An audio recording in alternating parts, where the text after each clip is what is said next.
What a night.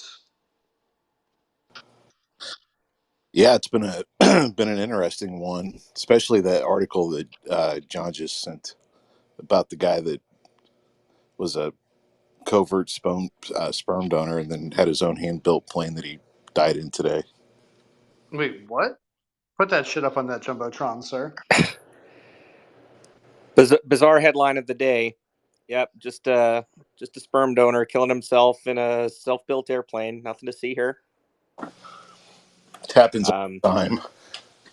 What I I'll love put a about your. PSA up for the documentary film on Netflix called Our Father, which is a rather chilling story about a. Is this the same Um, guy? no, it's not the same guy, but it's a family medicine doctor. I believe this one in the documentary was in Indianapolis, if I'm not Yeah, I saw mistaken, that one. and I saw that one. That one was actually quite good. I enjoyed it. yeah. So, apparently that's a thing, fertility clinic doctors going off into the back and, donating their own semen. So Maybe that's cool.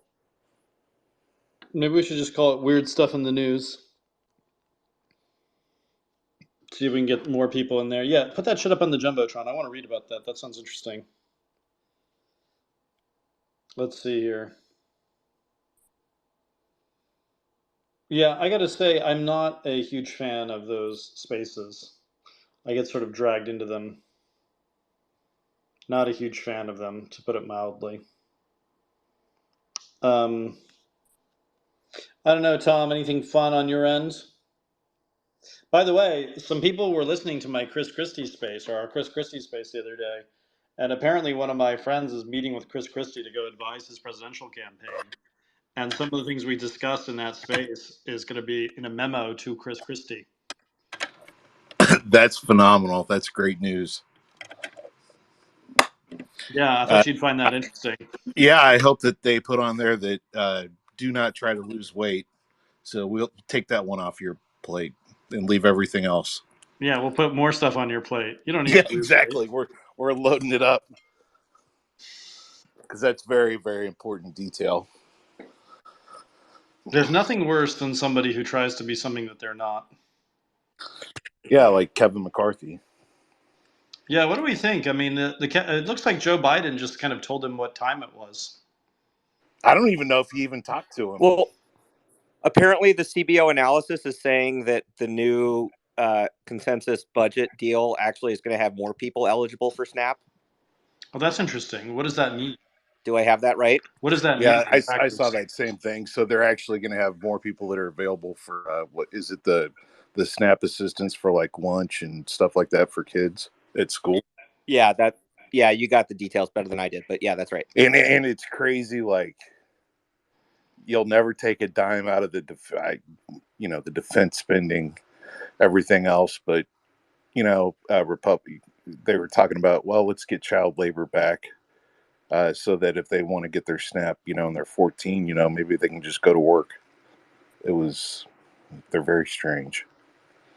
Yeah, I've got to say, Matt Gaetz is not looking too good with the work requirements and the Tara Reid. Tara Reid thing. The Tara Reid thing was really bad. Yeah, that's a big old shit sandwich.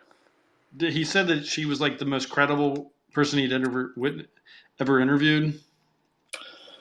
Yeah, that's to overcome all of the stuff that he had to overcome with getting fucked with his deal, and then to kind of just like blow a lot of that capital on just really unforced errors is amazing. People will always disappoint you. That's kind of the big Yeah. takeaway that I have about life. Yeah, I remember I was thinking about that today actually when I was reading through and thinking about that.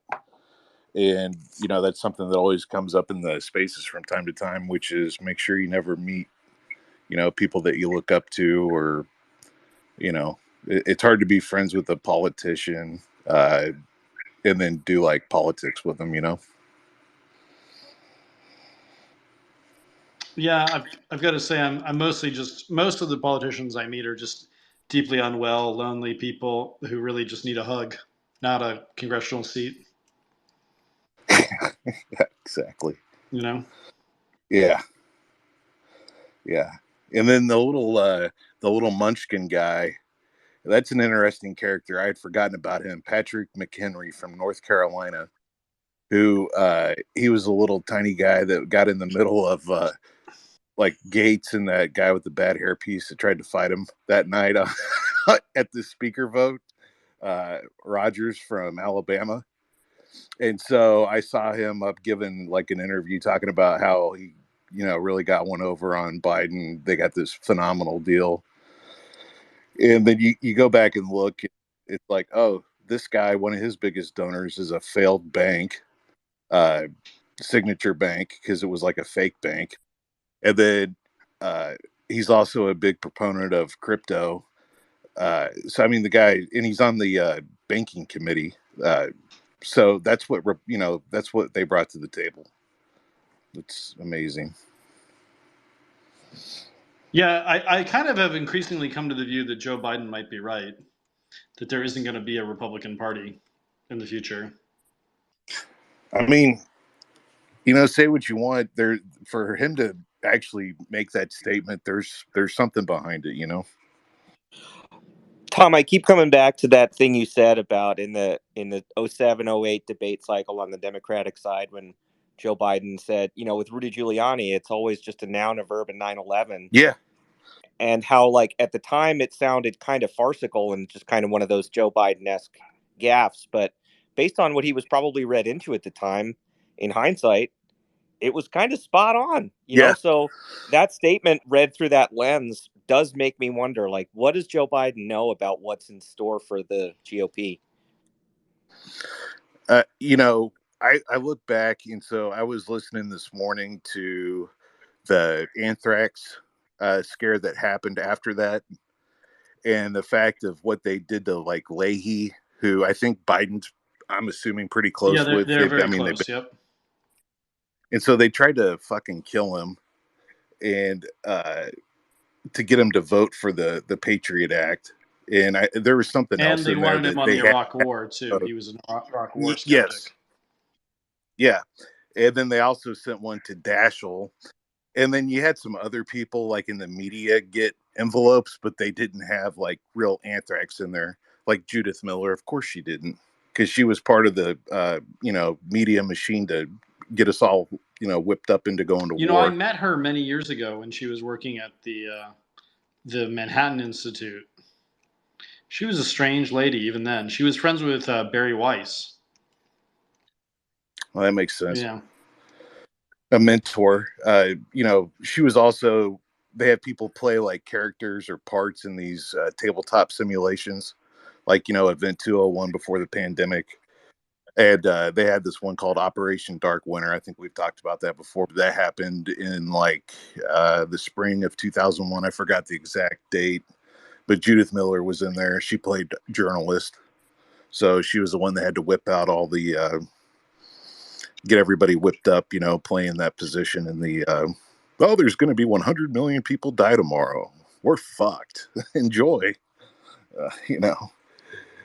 So it's amazing how these certain people, they just always kind of show up in these things. It's pretty amazing. Yeah, I mean, I remember you showed me that video of Joe Biden talking with people after 9/11. Which I thought was really interesting. Yeah, and then I found one where he's talking about so the next day they try to get the airport open, JFK, and they still have more people that are quote unquote hijackers that try to get on planes that day. And they arrest a bunch of them. They don't end up charging anybody. They let everybody go or deported them back to wherever they came from, Middle East, which is interesting. And he has a couple of interviews that day. I'll find the clips. I'll send them to you guys. It's just, I can't really describe it except it's always interesting, being able to look back 20, 25 years on a major event and then hear how certain people answered questions and like the words that they use, so for what it's worth. It is interesting, isn't it, just to see like how time can be a real teacher of these things. Yeah, You know, I mean, if you had somebody that goes out and it's 2 hours into the day and they're the ones telling you that it was definitely Al Qaeda and it was Osama bin Laden, and we've got to go to war in all these countries in the Middle East, like a lot of people did, like right off the bat, then they're probably not good people. They already knew what the agenda was, and you had people, like Biden and others that obviously had a totally different approach to it, and we're trying to get people to calm down, and didn't try to throw the country, into more of a shit show than we already were forced into that day. Yeah, so it's just interesting.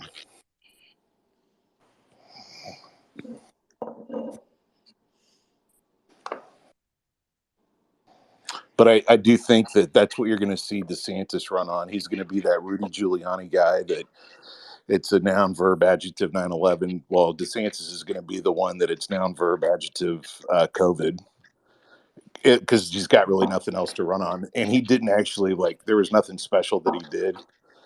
Just like if you look into what Rudy really actually 9/11, never been called America's mayor, that's for sure.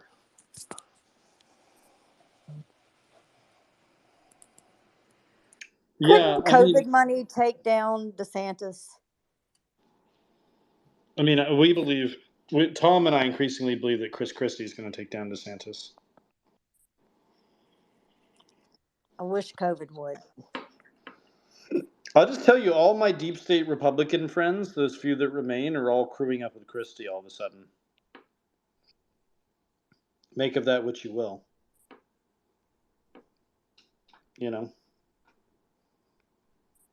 When I understood a few years ago that a lot of people back people not because they support them, but to pay them tribute, I felt like I really understood the political system.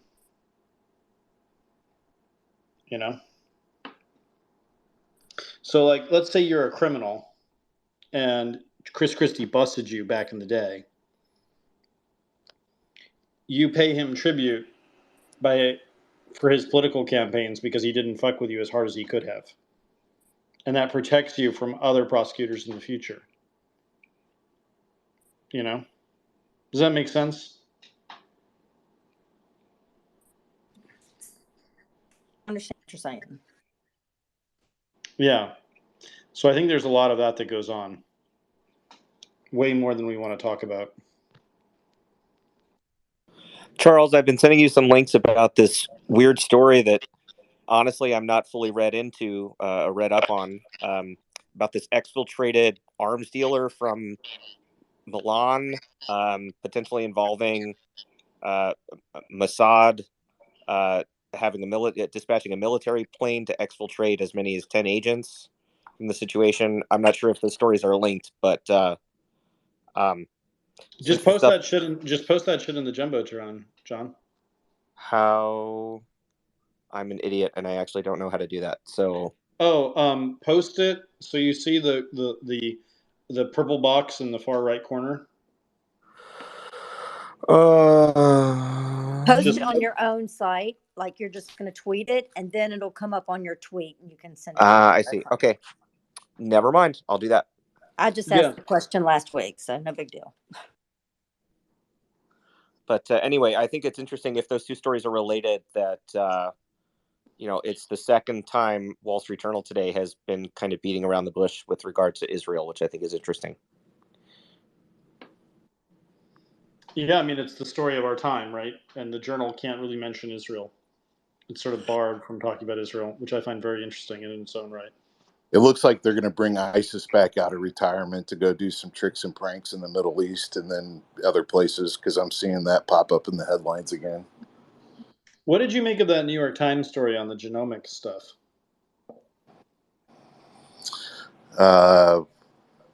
Which one? Here you go. I just got a Kremlin-linked businessman accused of illegally exporting American military technology to Russia was arrested in Italy at the U.S.'s request. Then he vanished. Yeah. I mean, there's a lot of that's been going on, where people just disappear. We saw that with that guy, Gal Luft. who was supposedly involved in like arms deal stuff, and then he just vanished when it showed up back in Israel. Well, there's a second tweet I sent you where, and I'm just going to read it. It says, after a short time on the ground, the jet dispatched from Israel returned to Israel, and Italian media reported that another 10 Israelis were whisked out of the country on a military flight from Milan. So, I don't know what that's all about. Seems exciting. Just weird stuff in the news, you know? I mean, I love all this stuff with the Israelis lately have been very, very, very crazy.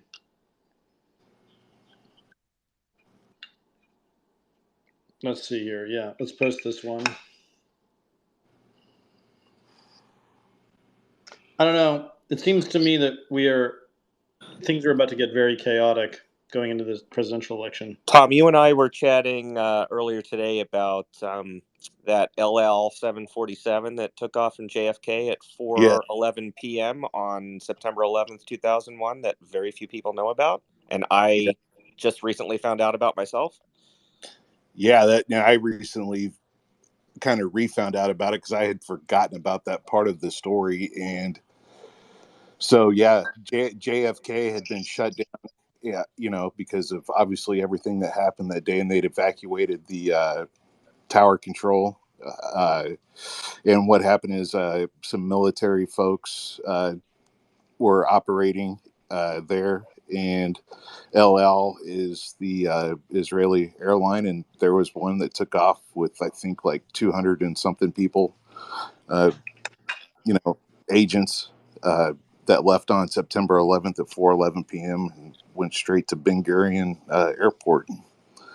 Now, the one story that we've always been told is the one about how a few of the Bin Laden family members took off. And of course, you've seen that story everywhere 100 million times, but that was happening at basically, that the same day on 9/11, and they got a bunch of them out. Makes you wonder if, at minimum, the Saudis and that group were scapegoats for that exfiltration operation. Yeah, exactly. And then another thing I thought today that just I couldn't quite square up. We arrested like somewhere upwards of like 200 of these art students, that were going around doing tricks and pranks at like NSA, all of the DEA houses, things like that, doing surveillance. And so they rolled all these people up like post 9/11, and I think a few before that. And even the ones that are known as the quote unquote dancing Israelis, they only were held, I think, for like 50 days total, or 41. It was somewhere in there, and they end up getting deported. And like, I mean, come on, look at what happened. And like, I'm sorry, the people that are still rotting in jail for January 6th, even if they did something wrong, which I know a lot of them did, but like, just kind of think about that. That's kind of fucked up in my opinion. So that bothers me. It's, maybe you shouldn't compare the two, but maybe you should actually. It's just kind of weird how that all works. Yeah, I don't know enough to speak intelligently on it, to be honest with you. Yeah, it was just did you guys see the interaction with me and Ben Smith today of formerly of BuzzFeed News, now of Semaphore? Yes, that was interesting. Do you want to recount that for the class? Well, why don't you go over the part of what Ben Smith published? Yeah, so he published this piece, Why Won't TV News Book Tara Reid? And it was published in 2020. And it was Ben Smith, the publisher of the Steele dossier at BuzzFeed, pushed propaganda at the New York Times from an asset who is now officially defected to Moscow. That was Eric Garland's, assessment. And he said, "Is this making sense yet, guys? They're traitors." That's Eric's post on it.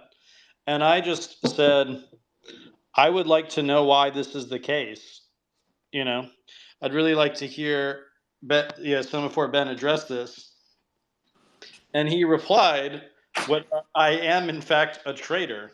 I'll share this with everyone. And I just replied back, yes, I would like to know.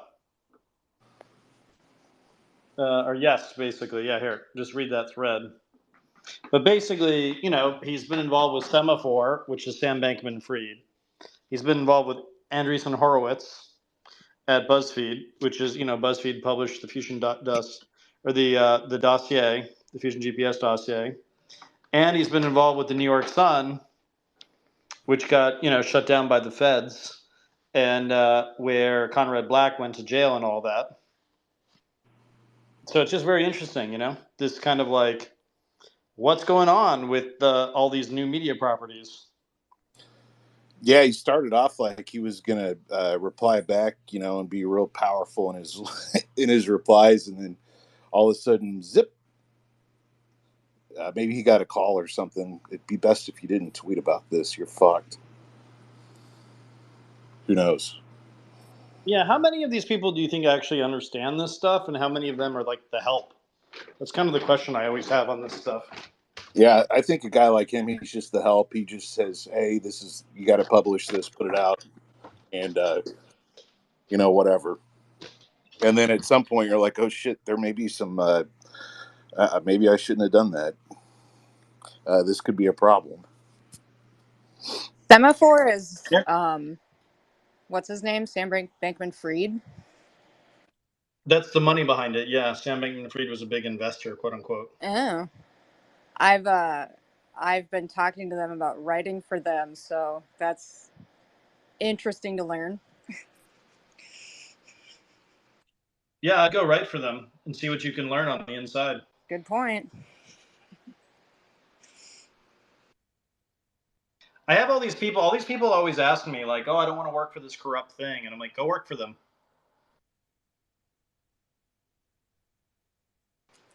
The Epic Times was offering me a job a couple months ago, and I kind of just had a gross feeling about them. But in hindsight, I kind of wish I had taken it for those reasons, Yeah, I always tell people go work for the criminal things and just wear a wire and call the feds, and maybe even be an SEC whistleblower so you can make a bunch of money off of them when they go down.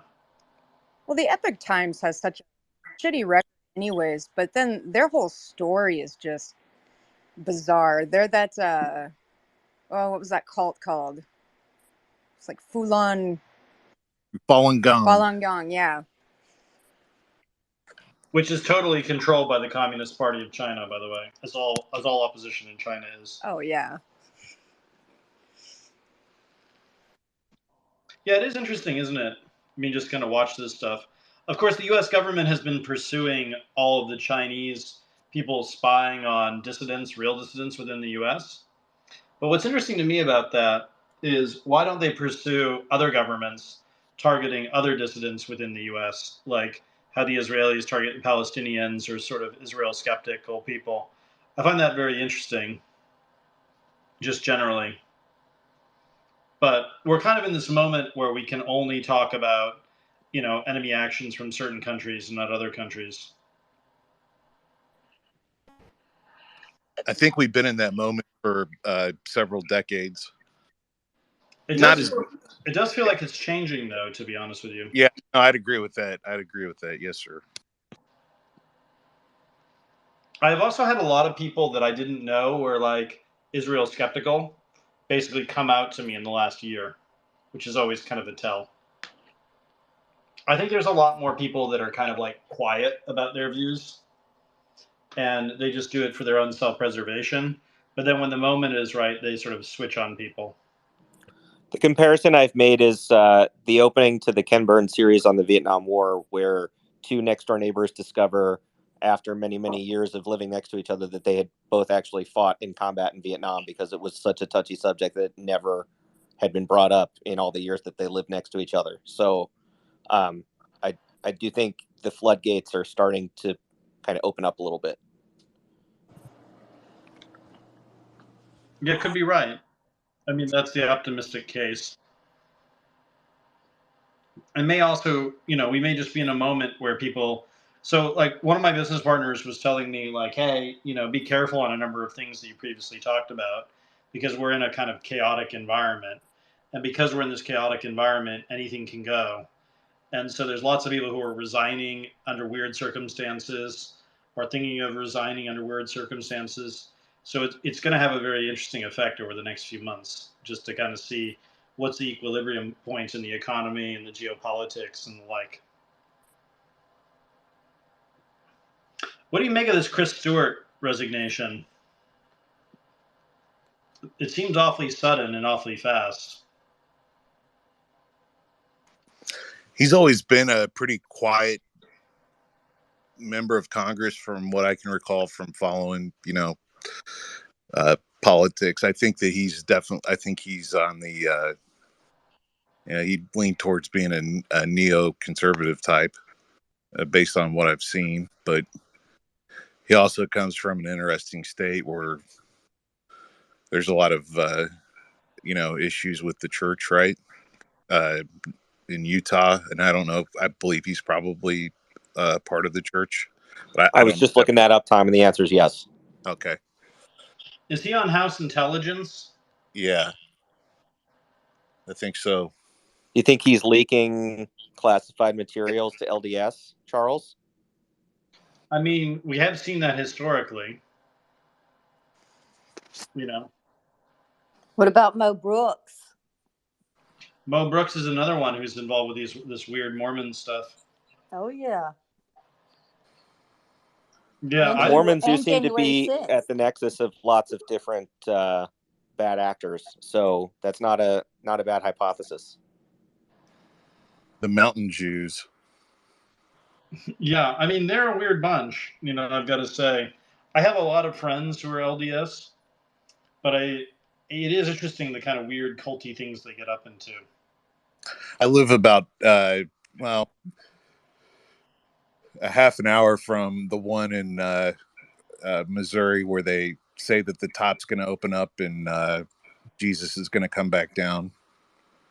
Like the top of the spiral thing opens. It's a massive building. It's a beautiful building. But yeah, I don't know how they picked that spot. Must have been on the golden tablets or something. Oh, I see here. He's pro Bundy. That's what he is. He's pro Bundy. What, the ranchers? Yeah. Huh. That was a big deal. Was that you remember he said he's one of President Trump's most steadfast defenders in Congress, and he said Trump said he would be open to receiving intelligence on a campaign opponent from a foreign country and not alerting the FBI. Stewart defended him, saying that if the information is credible, I think it would be foolish not to take that information. Whoops. And he was reportedly under consideration to serve in the Trump administration as acting director of national intelligence, but they selected to compromise Rick Grinnell instead.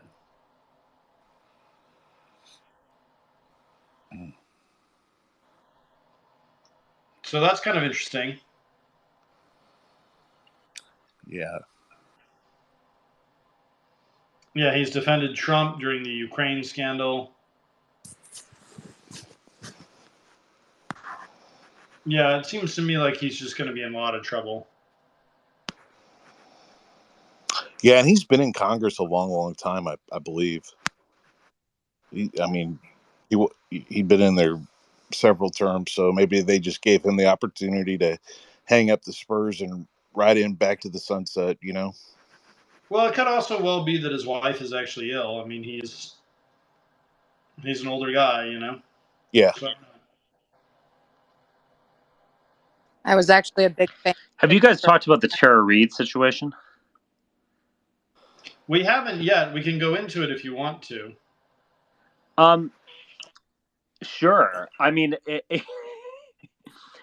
I guess Russia is not only interested in promoting the right. They seem to also promote the Me Too movement as well. Yeah, I mean, it when it came out, it was fairly dubious. Although not, not entirely implausible. This notion that Biden got handsy with her was, in some ways inappropriate, or engaged in some kind of sexual deviancy or assault or something. I mean, one of these things that's just extremely difficult to prove. But and to be fair, I think a lot of the liberal media was just terrified of this notion that Trump was going to get in due to this woman, and so they suppressed it. I mean, I think that's probably true. But she also kind of showed her colors very early. I mean, there's being a Russian asset, and then there's being just like an absurd, like clown car Russian asset, which she was. I mean, she attended these group meetings with this organization run by this fellow named Caleb Maupin, who he was I think he went out of favor because he was accused of almost being a cult like leader. Again, I don't know if it's true or not. I, in a way, don't care. His ideas are bad enough. I don't need to learn anything bad about his private life. But he ran this organization called like the Center for Political Innovation or something like this, and it was this bizarre, like Soviet nostalgia, pro-American, like anti-left communist organization. I mean, I don't know how to describe it, but they would do these just hilarious meetings where they would march in waving a Soviet flag and an American flag and talk about being patriots. Now, Jackson Hinkle, our good friend, spoke at these events. I mean, it was just, I mean, if anyone wants to criticize the alt-right for being LARPy or silly, they at least need to take a look at the tanky left. The alt-right looks sophisticated in comparison. And but anyway, she was just obviously an asset, and I think because she wasn't getting traction, either she was sent to do more hilarious activities like stuff with Caleb Malkin, or she was just kind of grasping for stuff, or knew where her bread was being buttered. I don't know. I guess it's somewhat plausible to say that she was, no one was believing her story, and so she kind of like went hunting where the ducks are and went to these weird places where people would actually listen to her. That at least makes sense. I think it also makes a lot of sense that she was an asset the entire time, and she was basically to be used against Joe Biden. I mean, I would be interested if we could know the truth on this. Is it knowable, you think? I don't know if it's knowable. I mean, who knows? It might very well be. They went after Caleb Maupin. His own people went after Caleb Maupin for being a sex pest, basically, and running a cult. And what I think the accusation was like he wanted to leave his wife and like live in a commune with a bunch of sex robots, or who knows? I mean, it's borderline criminal, not exactly criminal, just weird. And once the accusation came about, he just vanished from the internet. So, which is a very bad move. So he seemed to, offer a confirmation of it. I mean, again, I genuinely do not care if someone is a complete wacko in the bedroom. Like his ideas are horrible. Like I don't need to learn any more, than what he explicitly says. But I don't know. It's very funny. There's something I'll throw this up in the jumbotron. Eric Garland tweeted out he connects. So Ben Smith, who promoted We talked about that earlier, but you should give the background because we have a lot of new people. So go ahead. yeah. So Ben Smith is a journalist with BuzzFeed and the New York Times and some other places. He was the major promoter of the Steele dossier, or the publisher of it. He also gave a sympathetic hearing to Tara Reade in the New York Times. So I don't know exactly what Eric Garland is suggesting. I mean, is he suggesting that he's just a launderer of Russian misinformation and that the Russians actually don't like Trump and were promoting the Steele dossier? I mean, I don't quite even understand where he was going with that one, but it is a curious coincidence. No, I mean, Eric, in my view, is that BuzzFeed Ben, Semaphore Ben works for the Chinese-Israeli world. That's sort of what his connections are. And if so he just ends up promoting Russian. He ends up promoting nonsense, and the fact that it's connected to Russia is coincidental. Well, yeah. I mean, the question is how Russian is the Steele dossier, right? Right. How Israeli is it? Right. I mean, so these are, I think, bigger questions than can be like quickly addressed. Why would Likud dislike Trump? They could just be fucking with him, saying we have leverage over you. Okay. Or they could be creating fake dossiers to then, if somebody else comes along with a legit dossier, they can just discredit it. That definitely works. I mean, that's a turd in the punch bowl kind of thing, where you just everything is suspect. Yeah. Yeah. So if you study the Okhrana and kind of the history of the secret police, in the Tsarist Russia, that's where a lot of this stuff comes from. The whole Sidney Riley world.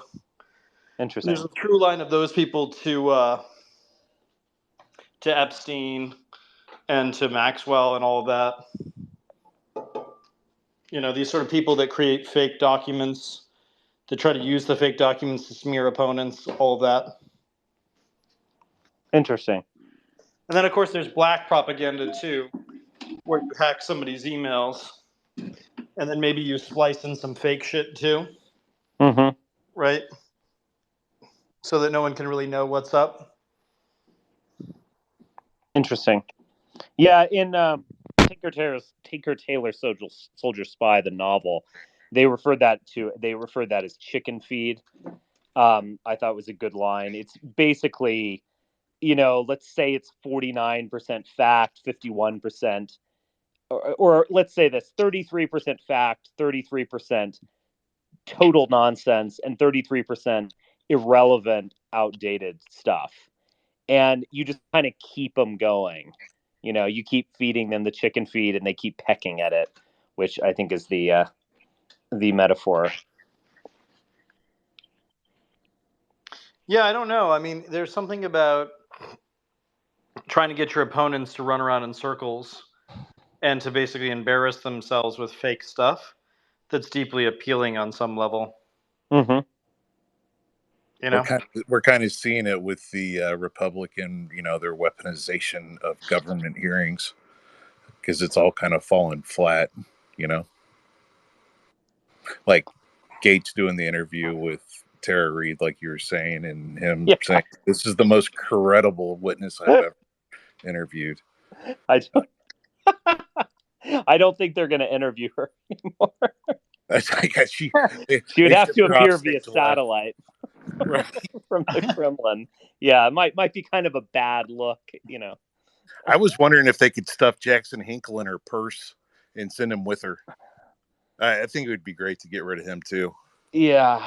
Well, it does raise this larger question of, should we support assassinating these people? Jesus, Chuck. No, but I mean, honestly, like, I don't know, like, I'm of mixed minds about this, okay? So let me just, like, lay out the case. We live in a world where there's all sorts of covert assassinations that take place. There's a great book called Rise and Kill First, which is basically about the history of the Israeli assassination programs. And I am not, I'm I invest in defense technology. I'm not a peacenik, but part of the reason I get involved with this shit is to try to make the world a kind of more peaceful place so that we don't actually have to use these weapons that we have. Right? It would be nice to live in a more peaceful place. The Whatever. usual hippie bullshit. Okay. Right. Standard disclaimers given. It does seem to me that like we live in a world in which you can verify things with satellites, with facial recognition, with genetics, with surveillance, whatever.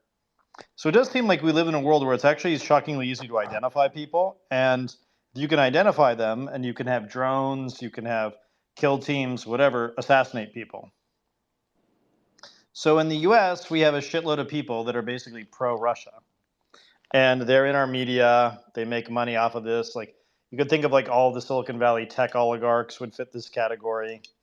Maybe like the Jackson Hinkles of the world. And if a bunch of these people started dropping dead through mysterious circumstances, would that be a bad thing or a good thing? Well, you're so ruthless that you're making me feel sorry for poor little Jackson, who I think got in over his head. Although, who wouldn't become a traitor for a night with Miss Russia, Miss Universe contestant? I mean, to be fair, it probably that crazy roll in the hay in the Force was, really worth it in all likelihood for a young man like Jackson. I mean, it kind of redefined cancel culture, because that's really, you're really talking about canceling somebody. But no, you might want to. I mean, but you could have from like cancel a strike culture program. to assassination culture is like not as far a jump as we want to. Like, it's No. kind of the ultimate deplatforming in a way. And, Yeah. and I have to say, like, all right, so we're about to have this massive incursion, a massive war to take back Crimea, right? Like, that's what the spring offensive is supposedly about. And like a shitload of people will die in that conflict, right? And a shitload of people are dying in these like drone strikes in Russia. Shitload of them are dying in Ukraine. Although not that many, because we like helped them shoot them all down. Okay, fine, whatever, right?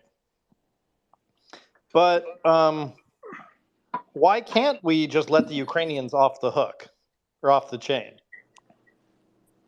You know? Well, I know, but I'm taking you seriously here. Your argument doesn't quite hold water in this sense. I mean, yes, there are a lot of bad actors in U.S. media, like Glenn Greenwald, although he lives in Brazil, Jackson Hinkle being a hilarious example of this, etc.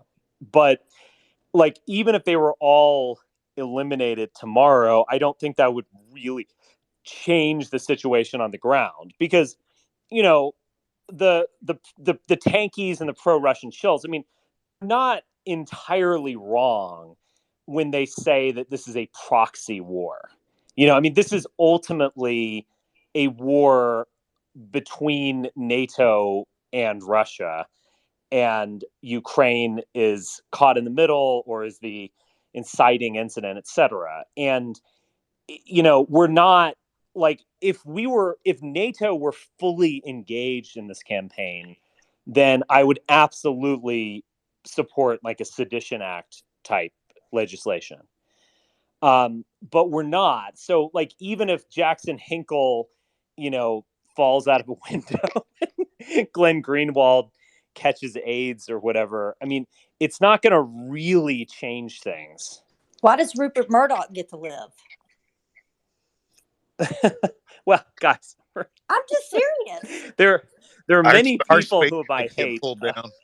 Yeah, maybe we should talk about. I'm not talking about because I hate them. It's because they're evil and have done horrible, evil things. Well, here's the way I look at it. Okay, like in World War II, right? We let the British come into America and kill a bunch of American citizens who were propagandists for the Nazi cause. Okay, like that was a thing that happened. intrepid and all the rest of it. Right. Now, I don't know. I mean, the Ukrainians have a kill list, and this is like freaking out a number of these people out there. And I don't know. I don't know what I think about this. Maybe there should be some real consequences for people just running their mouths about this conflict, because like there are a lot of dead Ukrainians, and I think women need a foot at the table because the men have been making a lot of these decisions about these fake wars, and women will go for the throat because we're going to protect our babies, we're going to protect our husbands, we're going to protect our towns. yeah, So why don't you let us at the table? I don't Well, then you just kill everyone. No, I love men. I love well, good men. the question is like, no, but I mean, like, why do people have assassinations, right? Historically speaking, and the reason they have them is to reduce wars, right? It's to make it so that there's some skin in the game for the leaders and the people making decisions, right? Yeah, but again, your logic doesn't quite hold, because getting rid of Glenn Greenwald and Hinkle or whatever, if anything, that would shore up American resolve and intensify the conflict, perhaps. I mean, you can make an argument. Do you think it would though? If Glenn Greenwald were to drop dead tomorrow, Yeah. right? Like his boyfriend or whatever husband Yes. just recently died. Allah forbid this to Right. happen. But yes, I understand I'm not what you're saying saying. I'm not saying I want this to happen, although I'm just saying if it were to happen, Right. like let's say, I mean, Glenn Greenwald's house was already or people already broke into his house, right? And we do know that these foreign governments use, domestic malcontents in our country to cause shootings and explosions and hack trains and all the like, right? Mm-hmm. I don't know. I don't know. It's like we want this conflict to end. What is the fastest way to end it? And I think the fastest way to end it is actually to make a whole lot of people afraid of taking a pro-Russian perspective. Yeah. I think the fastest way to end it is if the offensive is not successful, and I do wish Ukraine the best, I have been saying for a very long time that a German solution might work with Ukraine, and that is a divided Ukraine and full NATO membership for Western Ukraine. And that would absolutely mean a kind of no-fly zone. I was in favor of the no-fly zone. When you had all these people, like AOC did an Instagram live or something about, oh, we can't do a no-fly zone. And like all these, and Tucker went after it and whatever. That would have been a great move early on. Again, Ukraine might very well win, so I almost seem like a defeatist or something. But I do think that, people say, like, let's end the war. When Russian shills say that, like Tucker or whatever, they basically just want Russia to win and have complete dominance over Ukraine and execute Zelensky and other fellows and so on like that. I think that the German solution, totally imperfect, was reasonable and overall good. Yeah, but the pipelines issue is what complicates it, right? Okay. So the pipelines into Turkey go through eastern Ukraine, and that in turn like allows the Russians to do onto Turkey what they've been doing onto Germany. So aren't we all at war with Russia? Because if you're part of NATO, you are at war with Russia. Right. Well, I guess the question is, like, we are obviously in a state of some kind of quasi, proxy civil war. We officially are. I mean, just, we shouldn't beat around the bush. Thank you. And the people who say things like, plucky Ukraine is fighting the good fight and we're helping out, but it's like, no, let's be honest here. This is a geopolitical war between the Russian world and NATO. It just is what it is. 100%. And I ultimately think it would be better to just acknowledge that fact. Totally agree. Can I ask you guys a question? If Totally you, agree. So put a rest thinking to about, them. I'm done. yeah, I'm done of the evil. I know that it never ends, but prove a point to somebody. what's your guys' opinion? Would this conflict have happened, like a conflict with Russia, Here. if 9/11 didn't happen? Because that's what took 20 years between with us in Afghanistan. Also, guys, I think 9/11 kind of delayed it, if anything. I mean, Russia, I mean, Putin and W were, good buddies during the War on Terror years. yeah. Am I echoing really bad? Yeah. A little bit, yeah, Tom. Go ahead, Chip. We don't know you. You're new to these spaces. Yeah, I was going to make a comment real quick on several points, but to what Richard was saying about the German solution, that had a lot of blowback. If you look at the Hamburg cell, something I've kind of been looking into. Hamburg cell, Andreas Strassmeyer, one of the OKC bombing suspects. I think the Russian connections are there as well with those type of activities, but that's just besides the point. So I do think that in reality, the German solution is probably not a good idea, just for future blowback reasons. And other things, I was just going to bring up some things that Richard mentioned as well, like the Caleb Maupin. I have a lot of info because I used to run around in those circles. But I do tie it back to you saying the assassination. I think these people going to be arrested. Maupin has a lot of ties to the crazy. You sound like you're underwater, Chip. Sorry, I'm on a new device. Go ahead. Okay, I was saying the Maupin has a lot of ties to the LaRouche cult, and I know the LaRouche cult was involved in helping Donald Trump become president.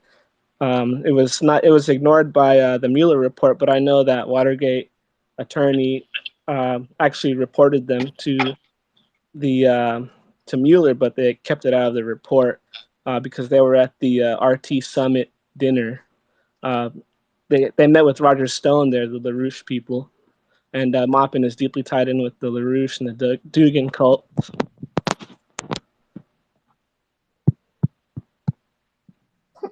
Yeah, I mean, you could well be right about that. I mean, my sense of it is that I think that the influencer wars will go kinetic in the near term. At least they need to be arrested. So I think it will be it'll get much crazier in the U.S. than it has gotten previously. Yeah, well, thank you. That's all I had to say. Yeah, I don't necessarily want these things to happen, Richard. Although I think they would be interesting. Like I really don't. Like I don't like the idea of people, even treasonous people, being whacked on U.S. soil. Like I'd like to see them get tried and convicted and go through the whole process and everything. But I will tell you, I have a hot take on Oliver Wendell Holmes. I do respect him. Obviously, he was an intellectual giant. He also said some classic lines, which I don't need to repeat, and I'm sure everyone knows I appreciate. He was right the first time about the Sedition Act, and he changed his mind, and his dissent, in which he used language like America's an experiment, and let's try to figure out what the best way forward is, and who can say if these Bolshevik pamphleteers aren't right or something.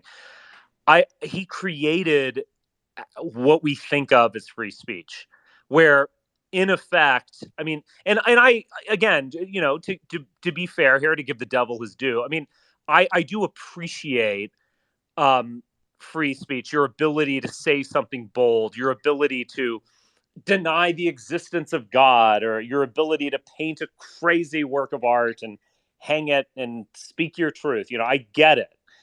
But this notion that like you have a right to undermine society, or you have a right to lie, you have a right to be in the employ, whether financial or morally speaking, in the employ of a foreign and hostile power, I just think is absurd. And Wendell Holmes, as great as he was, really got the ball rolling on this. And so, yeah, like bring back the fucking Sedition Act. And the thing is about Sedition Acts is that it's all very explicit. So there's not this like lie that we have free speech and you can say anything and then you get, canceled or fired or ostracized or whatever.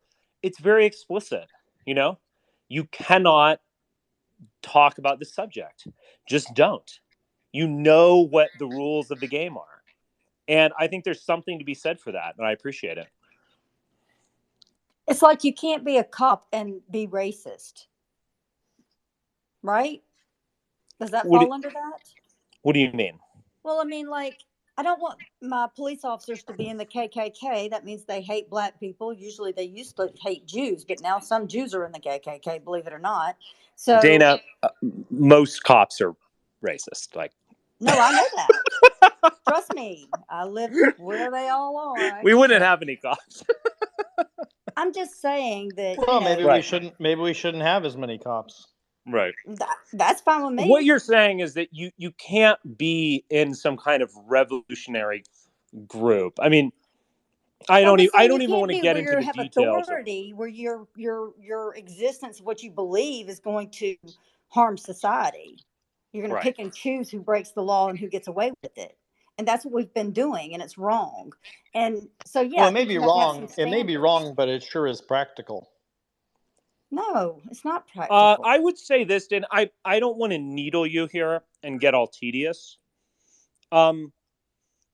If there were a religious extremist physician who thought that I was going to go burn in hell, in fact, hated me that much, but was good at his job, I would not ask questions. Like if I needed a physician and the choice was between a religious extremist who was competent and a, buddy, good old boy, dumbass who loved me and wanted to be my friend, I would choose the competent asshole, incompetent, nice guy any day of the week. So the question really is like, is the cop doing his job well? What do you believe? Like at 3 a.m., maybe Dana, what do you believe in your heart of hearts? Well, maybe the communities need to have support for what reflects them. So there's mainly a lot of white people who are racist that are in charge of black communities. And I just don't think that that's a fair assessment there for them. Yeah, I don't disagree. I don't necessarily disagree with this, but I think actually the real problem with cops is that many of them don't want to actually solve crime. Well, they're not doing that because the municipalities and the systems that they've created is not for that. If anybody's paying attention. So the question, of course, is like, what is the purpose of a cop? To protect the crime that is being committed that is supposed to be on the down low. How the drugs are moved in the town, who's in charge of it, and the cops are to keep everybody in line that's doing that for the wealthy person in that area that controls it. Period. Judges included, the judicial system, the computer system. I mean, every area is corrupt in its own little fucked up way with the court systems. Go pay attention to just how the court systems document what is said in a courtroom. That'll blow your mind away. I mean, my girlfriend made a comment today under Eric, and then Eric said, "What?" And she freaked out, and I said, "Go answer it." And she answered me in a DM or in my text on our regular phones, and she was like, "Holy shit, I can't say that out loud. They'll kill me." Like, it's pretty bad. It's political, people. It's really dark. Our judges don't have to give you that. I don't know if you understand that. And if you want it and you want to pay for it, you're going to have to sue all the way up. And most lawyers that are here to represent you will tell you, oh, don't even worry about it. Just let it go. You can't get it. You can only get it if a judge allows it. Do you know what I'm saying? I often joke in the form of a New York Times PitchBot tweet that we should just put everything on the blockchain like Andrew Yang often advocates for. But I'm wondering if maybe we should, as a matter of federal policy, just make it such that every court proceeding nationwide is recorded in amber in perpetuity. Can we start there at a baseline? Anyway, I'll just throw that out there. Yes. No, I mean, the answer is there's a lot of people who love the corruption. No, they profit off of it. It's their livelihood. I mean, my argument is like the U.S. is just a ridiculously corrupt place, and there actually is some virtue in the corruption because our system occasionally needs corrupt people to do various things for it. And this is the darker aspect of American life. Like, I mean, I was talking, Patrick Tallis, I don't know if he's in here, but he and I had dinner tonight, and I was like, this is like not a red team versus blue team thing, or, black versus white thing. This is like the dark world versus the light world. And, the world that wants things illuminated and made visible and transparent and checkable and auditable and accountable, and the world that loves the darkness because that's how it can grift and make money with its hustles and its scams. And the dark world is actually like way more powerful in a lot of key aspects of our society than we are comfortable talking about. Let's just call it what it is. It has the most power.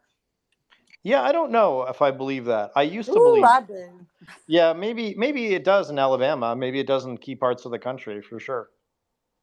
I certainly don't. I don't know actually. Like there were a whole lot of things that were going on in the business world when I lived in California or in Texas that I thought were on the up and up. And looking back at it now, I'm not totally sure they were on the up and up. Like there's a lot of parts of our country that are very like mobbed up in every sense of that term.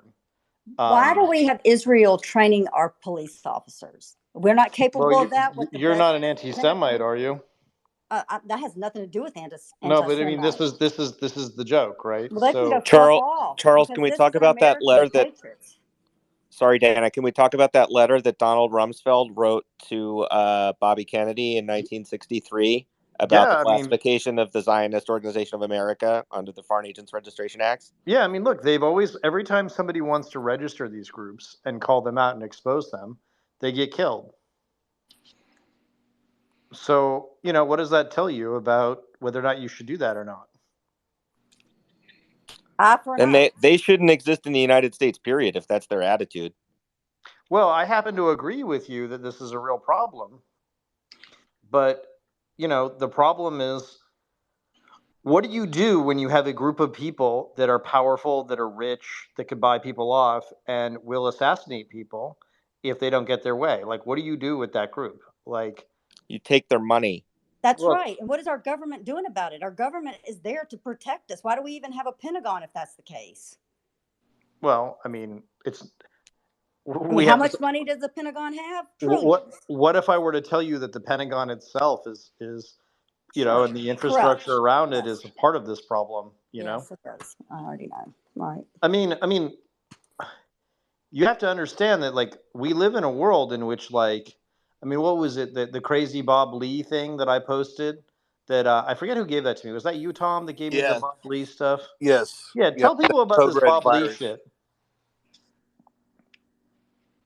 Tell people about this, because I think people need to understand this. So I was interested in one of the guys that was, according to the story, the first person that died on 9/11. His name was Danny Lewin, who founded Akamai Technologies, which built a huge amount of the infrastructure that the internet ran on, and he made it run faster. That guy was an amazing guy. He was a former IDF Siret Met Call officer in the Israeli army. Anyway, so he's the first one that dies on 9/11. Well, Richard Clark, who was in the Bush administration, went and visited him and several other tech, companies, worrying about a potential virus that could come and attack the computer systems. And it ended up being this code red virus.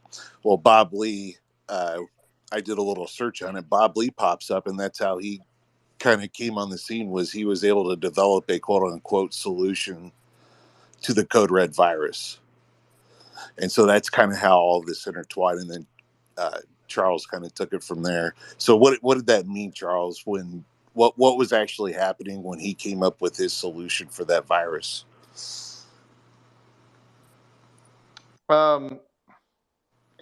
What it meant is that he was basically changing the composition of what was going down. So the way to think about this is, how would I describe this? So Symantec was this antivirus company, and Symantec tried to do a deal with Huawei back in the day. And that whole deal was done by the John Thompson guy, the guy who was just forced out of Illumina that we've kind of talked about before, who was banned from being Commerce Secretary under Obama because he was too Chinese. So what he was telling everybody to do is basically go work with Symantec to defend yourself against this worm that's everywhere. So what the Chinese would do is they would release viruses, and then they would have the antivirus software for it. So this was a very common practice and something we see time and time again, where different countries would do that. And then the antivirus software would be the thing that would snitch on you to the Russians or to the Israelis or to whoever. Yeah, it was like an old protection racket, like you'd see with the mob back in the day. Oh, you got a broken window? Well, pay us and we'll protect you, right? But they're the ones that broke the window. I mean, if you just think about it, kind of simple like that, create the problem, make money doing that, and then create the solution. And the solution ends up being, a long-term compromise of the, of your network. Yeah, I mean, it's a real problem. Now, what is the story that you just posted, John, about the church and the marijuana on the plains and all this? What is this?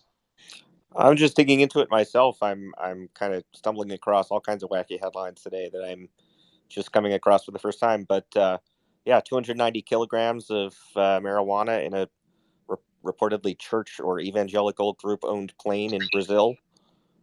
So I'll dig into it and let you know if I find anything interesting. That's a lot of marijuana, isn't it? I would say so, yeah. I mean, 290 kilograms is like what? What is that? That's like 500 pounds of weed? 600, yeah. That's quite a bit. Yeah, I'd just call it a big old shitload on a plane. I call it Christmas. That's a lot of the devil's lettuce on that evangelical plane. Dana's like, hey, can we reroute that shit through Alabama, please? No, can we all the good people just start our own cannabis industry and take over these motherfuckers? That's what I say. If we're going to do it, beat them in the game. I have always wanted to do that in theory, but then in practice, I met all the weed guys, and like pretty much everybody in the weed industry is a criminal. Whether even, that was sort of the lesson I learned like 5 or 6 years ago. Of course, when they made it legal, where do you think they got it? They got it from the people who were selling it from the Colombia, Cuban, black. I didn't know any of this shit. From my perspective, I looked out at California, a state that I loved, and I looked at like, oh, there's a shitload of these things going on, and the whole thing was just kind of crazy. And Cuban gold. Yeah, it's all nutty.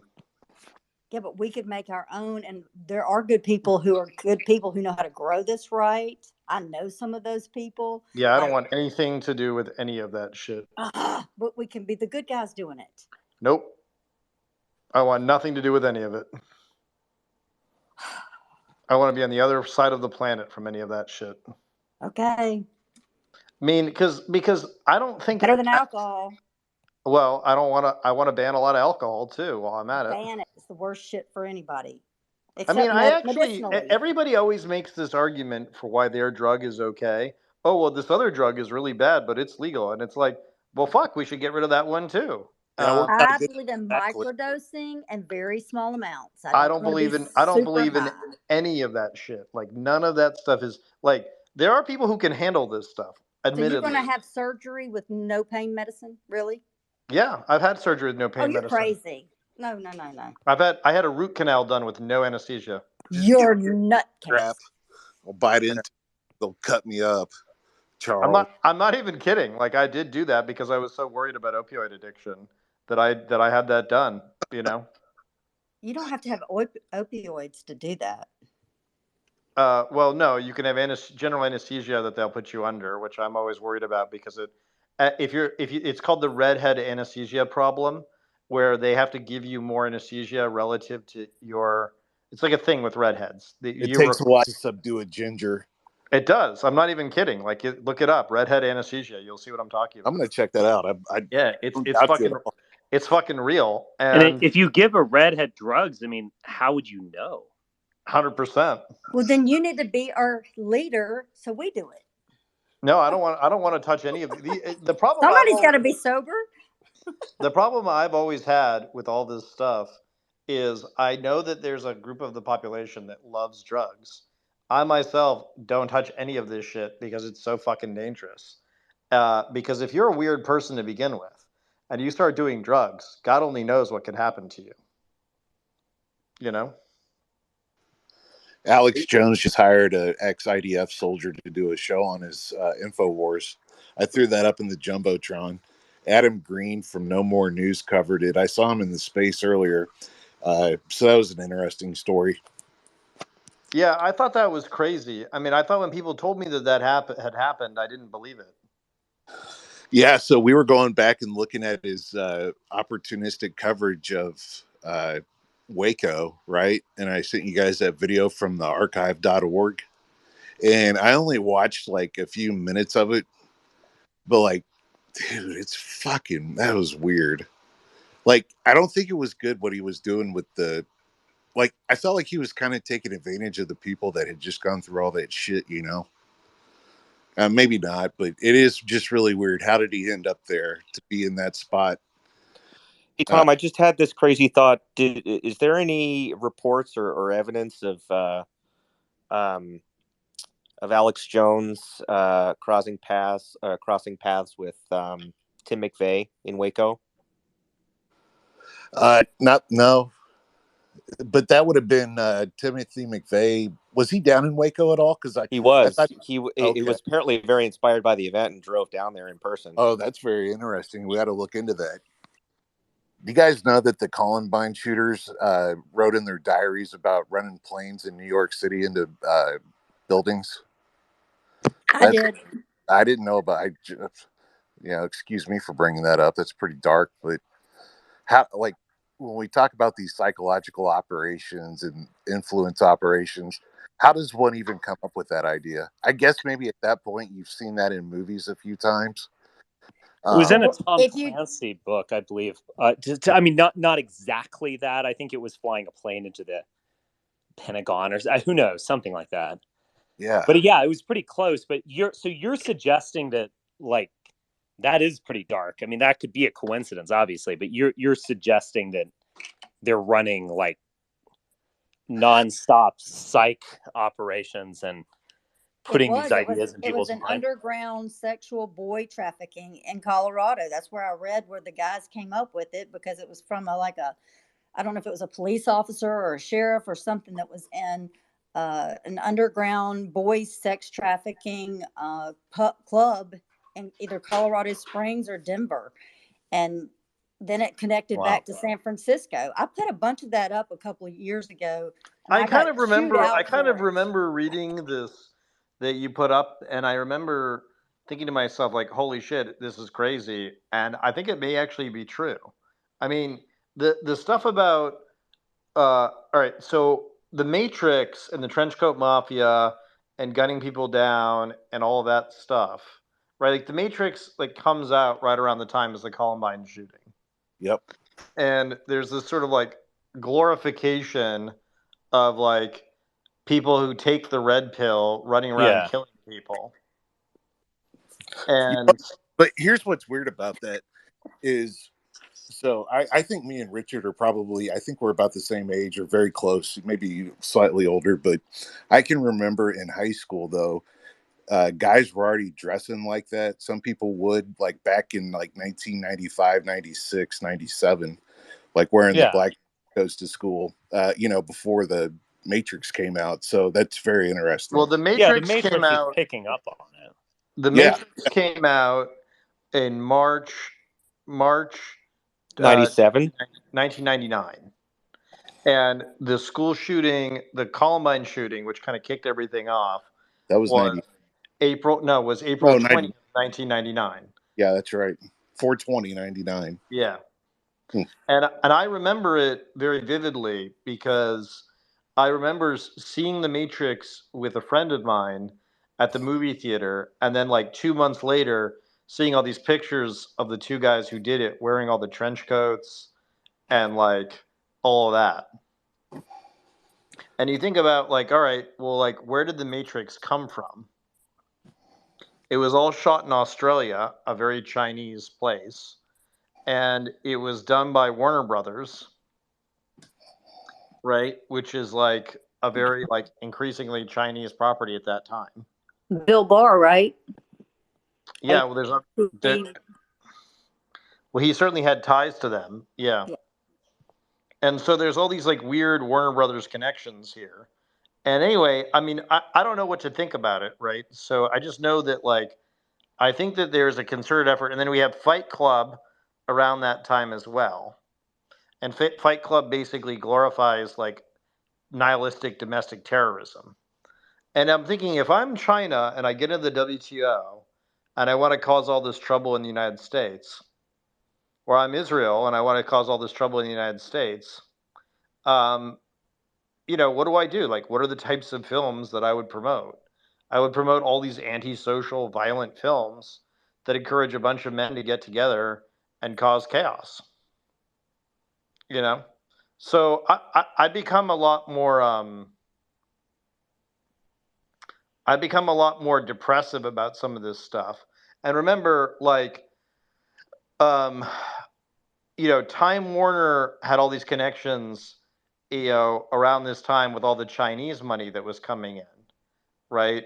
Time Warner, AOL merger, all that stuff. That was all of a piece during this period. So, yeah, my theory of the case is that there was this sort of psyop run on Americans right around this period. And the psyop was to get us to be like very violent, very dangerous people. So. And you got the mania and just that crazy energy back then of, going into the year 2000 and, Y2K. There's a lot of crazy stuff going on. Except there's a lot of crazy Israel shit around Y2K too. Yeah. Well, and there was also an uptick in terrorist activities. You had the USS Cole bombing. You had the Nairobi embassy bombing and other things going on in the late 90s. So there was, events to back up people's feeling of, being tense and distrustful of anybody and everybody. Then they hit us with a bunch of that boy band shit again. That was a downer.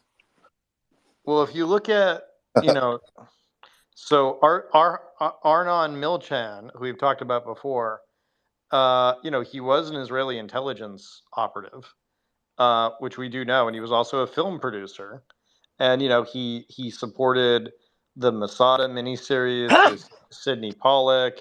He supported 12 Years a Slave. He supported JFK, the Oliver Stone movie. He was a backer of Fight Club. Yeah.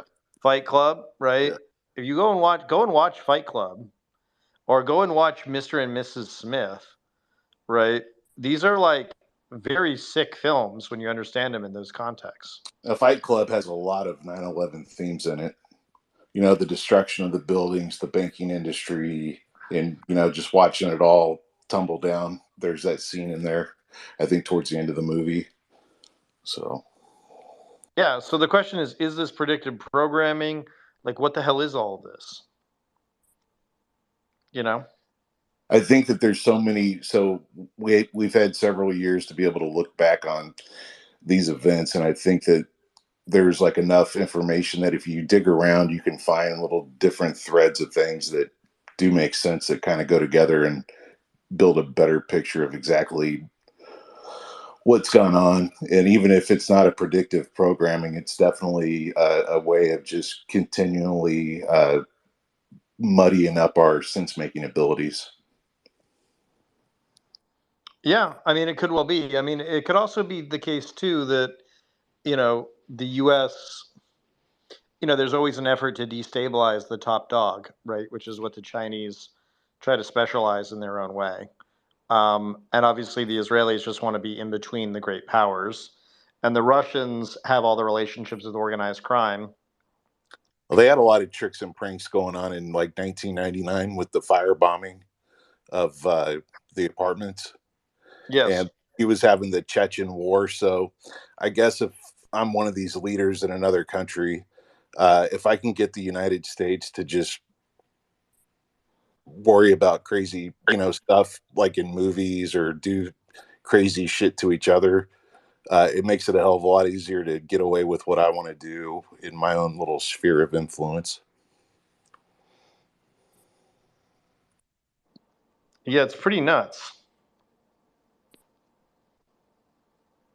It's pretty nuts indeed. I don't know, Richard. How else are you seeing things lately? I'm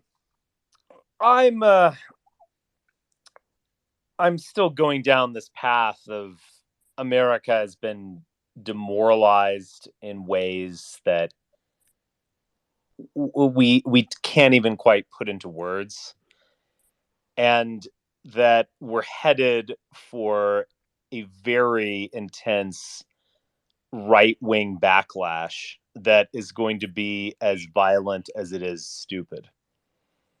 And you see little glimpses of it in small things, and all of the candidates are playing to it. I mean, Trump is obviously playing to it. I mean, he's connected to J6 and all that kind of stuff. DeSantis is playing to it. I think there's going to be a really intense backlash based around the trans issue. I mean, this is in some ways a kind of boring prediction at this point. And I have certain opinions on the transgender question, and you might be able to guess at what those are, and I have certain ambivalences about it as well. But I do think that is very likely to be a vector. I think there's going to be a scapegoat. I don't think it's going to be African Americans. I don't think it's going to be Jews. I see the right. I mean, again, this is kind of almost more opinion in a way. I just don't think they understand what's happening. But I see the right really. They are suffering from anxiety en masse due to a demoralization of these. They have absolutely no confidence in institutions. They are talking basically treating all the time on social media. Normies are using Telegram for this kind of stuff. And what they're going to try is not going to be sustainable. And it's going to be as good as it is violent. But they are going to try it. And I think in my lifetime, we'll see a really ugly backlash. Those are my thoughts.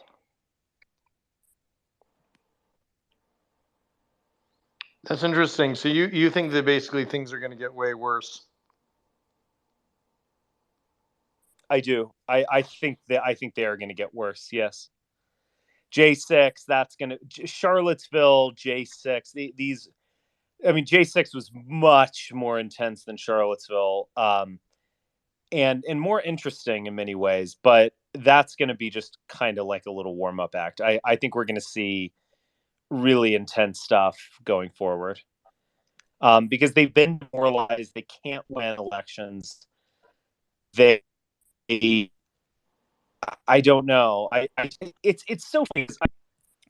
It's like we're used to this idea of the far right being whack jobs, and not saying this in some self-serving attempt to defend the far right, because most of the far right at this point not they can't send me not any. I'm not in a loop of, or I'm not at least. I'm not defending them. There's this sense that like far right or Hold up, lunatics, they're Richard. crazy. You sound like you sound like you're underwater. Oh, Say okay. again. Let me walk into here. Sorry. Oh yeah. So I walked out of the Wi-Fi zone for a little bit there. There's this sense that like the far right, they're crazy, they're going to do the violence or whatever. I think the fucking normies are going to do the violence. The normal dude who's not like doesn't have a podcast or some like really low level Republican politician in Georgia or whatever, they are so much more whacked than like a white nationalist podcaster. And again, I am not saying this as some kind of defense of myself or my view. I'm not. I'm being objective. Everyone wants to focus on, or they did at least, they want to focus on like the far right or whatever. You need to focus on like the normie from Georgia, who is like chairman of her local Republican Party, or some guy who has like 30 followers on Telegram. There's something more radical that is brewing amongst them.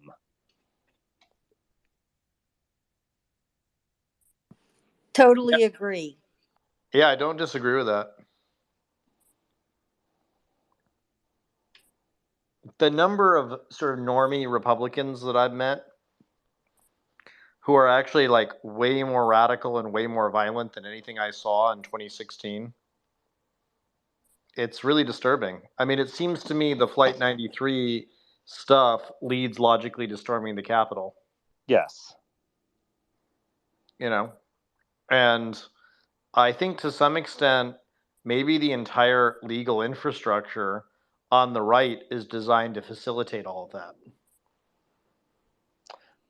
What do you mean? The legal infrastructure? Are you referring to like the Federalist Society, or are you all of the above? I mean, I think the entire Republican. I've come to believe that basically the way the Republicans want to behave currently is through a coup, right? Like that's how they want to restrict the number of people who can vote in the country to so-called real Americans. Well, who are real Americans? They're the people that they decide are real Americans. Mm-hmm. And it's certainly not, their assessment of the world doesn't include, people like me and Sheldon Whitehouse and others that can trace their lineage 400 years back in this country, right? It includes all of them, right? And this is kind of like why they tried to game the census. This is what this is about, right? They want to play games and control redistricting in major states. And it's disturbing. It's very disturbing to see how much power they have. Is it true? Did Jenny Thomas, she believe in QAnon? Yeah. I just heard that on, God, I can't remember who it was. Do we have some weird bot attack going on in this space? I don't think so. Look, I know this is kind of comical, but this local leader of the Republican Party in Georgia is promoting the flat Earth. Now, again, as stuff goes, flat Earth, I mean, it's kind of more comical than it is dangerous. You know what I mean? But this is just an expression of like the level of fucking like whacked outness among everyday Republicans. You know, like if I could imagine Yeah, the like, do you leader know, the of the question you have to Republican ask yourself Party, is, do you know any suburban Republicans now? I, you know, I am not. I engage with some of these people in my day-to-day life, although I'm a kind of difficult personality to be around. I'm yeah, you've got to be like telling me something I don't know and enlightening me in some way, and if you're not, then I just kind of like forget your name and leave you and never see you again. I'm kind of an asshole. I'm So the same way. yeah, but so if you're looking for like, does Richard have his finger on the pulse of the people? Maybe I'm not your guy. But I do observe these things. I observe them when when I meet them and so on, and I do feel like I kind of know them. I think I can understand them on some level, but I'm pretty standoffish, to be honest. I just wanted to say I really enjoyed your description of Christina Pushaw. I heard it in a replay from a space the other night. I about fell out of my chair. I was laughing so hard. I'm like, oh my God, that was funny. How did I describe her? Like a 55-year-old like strippers, Oh, yeah. like She's like 29, but she's like weirdly a 65-year-old stripper you meet in like South Tampa or something. Just butt It's just implants in something her cheeks. horrifying. like the afternoon crew. I mean, it is weird, like, how a lot of these people get the face that they deserve, right? Like, there is something kind of vaguely weird about this. So, Richard, the other night we were talking about Chris Christie and how Chris Christie is who we need, a former prosecutor, yeah, the guy who put Jared Kushner's father in jail, that we need Chris Christie to just come in and do the equivalent of Joe Biden with the no malarkey with the Democrats. We need a no Interesting. malarkey person on the Republican side. Kind of interesting. It's an interesting idea. I tried to meme Romney 2024 into existence and was unsuccessful. But he's too Mormon, I think. He's too Mormon. I know, but yeah. Like, Mormonism only works in an era in which people are so rich that they can believe in crazy things. 100%. Like, if you ever, like, there's a lot of really nice Mormons out there, but then you talk to them and they believe like the wildest shit, like about lots of subjects, not just like the Mormonism stuff. Like, they believe a lot of crazy shit. And you talk to a Chris Christie and he will just like tell you what he actually believes on any topic. And he's actually like pretty persuasive and pretty smart and kind of engaging. And you let the fat man speak, That's sort of been my takeaway on it is you can have an alternate Trump presidency with a Kushner gone and a Christie replacing him, because Christie was he was supposed to be the vice president, then he was supposed to head the transition, and he got blown out in both cases. Yeah. Well, is he hinting about running? Yeah, he's going to run. He's going to run for president. Really? Okay. Yeah, one of Tom's and my friends and John's friends from the chat, Joe, is meeting with him on Wednesday, or meeting with him later today, actually. Interesting. It's Wednesday. Do you think he has a chance? I don't know, actually. I mean, I think Trump may well get indicted. I don't know that Trump will get convicted. Oh, what I'm reading, I mean, granted, there's a lot of hysterical liberals who are just licking their chops about this. I think this is going forward, and all of these former Trump lawyers are flipping, and I think there might be some charge that's aggravated in a way that isn't just, he held onto documents without signing the paperwork, which is almost kind of like something you would probably think we should just forget about. But aggravated, basically he's showing all this shit to Saudis and so on, and it's actually really serious. He was trying to sell the documents or something. Yeah. I've got the very I have a sneaking feeling it involves nuclear secrets, because at the early stage of reporting, there was all this chatter about not even being able to describe the nature of the documents taken because of their sensitivity. So I have a feeling there's Fascinating. something nuclear to it. Yeah. It could be, but I'm not so sure that the nuclear stuff are as secret. I don't think nuke stuff is as secret as it once was. I think there may be even weirder stuff in there. So from Really? Trump's perspective, Trump wants to keep getting paid, right? So that's why he's going to stay a candidate.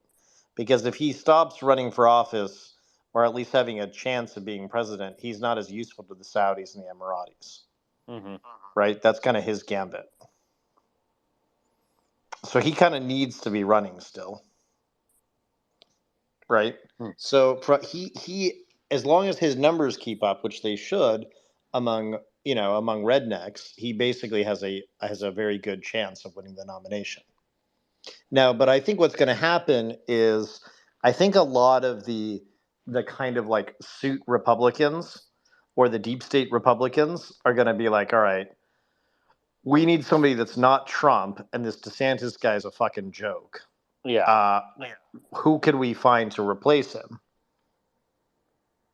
And I think that what they're going to do is they're going to prop up Christie. And we're going to superimpose them over Tony Soprano memes. It's going to be That's great. right. That's our plan. Chris Christie is perfect right now. I mean, just everything Okay. we were talking about last night, like Interesting. Chris Christie. I'm okay. I mean, I was thinking about this, like, what is going to happen? You know, everyone Yeah, loves not to what you make want to predictions. happen, not what you think should happen, Exactly. but what is like actually going to like. Well, okay, it's hard to not engage in wishful thinking. You have to like force yourself to do it. I think that DeSantis is so botched. He could get the nomination if, like, let's say that Jack Smith indicts Trump on the document stuff. Jack Smith is also looking into the J6 stuff as well, but it seems like the documents are kind of like a slam dunk. You know, you've got just direct evidence, boom, boom. And he's indicted for the phone call in Georgia. It just starts to weigh him down at some point. And, you know, the New York thing, the Jean Carroll thing, you can get away with that because it's a civil lawsuit. It's like, oh, you know, accounting, you know, of course he cooked the books. Everyone does, you know, blah, blah, blah. And so it helps him. But at some point, there's a tipping point and it doesn't help him. The thing about it is Ron DeSantis is just so terrible. And he is being harmed by everyone around him. Like all of these e-grifters who he's hired are just like awful. And they're blowtorching their fellow e-grifters. It's a very bad look. I love it personally. I think it's fantastic to watch. Yeah. I mean, can't they all just go up in flames? I mean, sure. Yeah, like can't we just arm both sides of the mob war and like let them have at it in their little neighborhoods? Right. You know, there's a level of this where it's just like, yeah, let's let them fight in the arena, lock the doors, and burn the arena down. Right. The only thing I'm saying is that, and it is fascinating because all of them, they're showing how each and every one of them is basically like a two-faced bastard and has had wildly different opinions like 3 years ago. It is kind of funny. Like they'll go on, like they'll be like, you know, South Tampa stripper lady. She'll be on there and she'll be like, oh yeah, I love immigrants. We should just let all the illegals come in because they pay taxes. So she's this like neocon circa 2013 or something. And then now she's like, you know, oh, I love Trump or I love Ron DeSantis. Like she flipped the guy, the young 27-year-old or whatever who's working for, or 25-year-old, I don't know how old he is. He's working for Trump, was also like saying we can't have a party of old white guys or something like. And then McInerney is like, Kaylee is bashing Trump and they're replaying her at like circa 2016 where she was like, Trump is a racist, you know. So you just see how these people will just go with the flow and turn on a dime and change their opinions dramatically, read the room, preach to the choir, et cetera, et cetera. They're just all awful. Anyway, my point was Ron DeSantis has just done everything wrong, and it's not working. It's horrible. I think it is so bad that it's hard to recover from something like this. And he doesn't have any good, he doesn't, it's not like he's going to surprise us with like being interesting or warm or funny or something. Like he's just awful. And so I do think they're going to be looking for someone else, because I think all this indictment stuff with Trump is real. Now, that 30% or 30 to 50% of the Republican base who will, ride or die with Trump, it's not going to affect them. But I don't think they're really enough. Like, there are enough normal Republicans in like New Hampshire and Wyoming or whatever. They're just going to be like, all right, this guy is literally a traitor who sold nuke secrets to the Saudis. Like, I can't go along with this anymore. And it will kind of weigh him down. Now, could they be rescued by the establishment? I don't think Sununu is interesting enough. Chris Christie, I'd not thought of this. Really fascinating. I've been trying to meme Mitt Romney, my favorite Mormon, as a candidate for some time. Who knows? But I could see basically Biden just kind of walking in and actually getting a landslide election victory in this age of polarization, which would be remarkable. Now, I could also, to be frank, if things go, let's say Trump somehow makes it in and we have like a stock market crash or something, I could see him winning. Do you think so? It is a Hail Mary pass with like 5 seconds left to go in the game, but that has happened. What was the original Hail Mary? Roger Staubach to Drew Pearson, I believe, against the Minnesota Vikings. It happens. I don't know, actually. I kind of go back and forth on these things. Yeah. To be honest with you, I don't really believe that Trump will be allowed to get close enough again.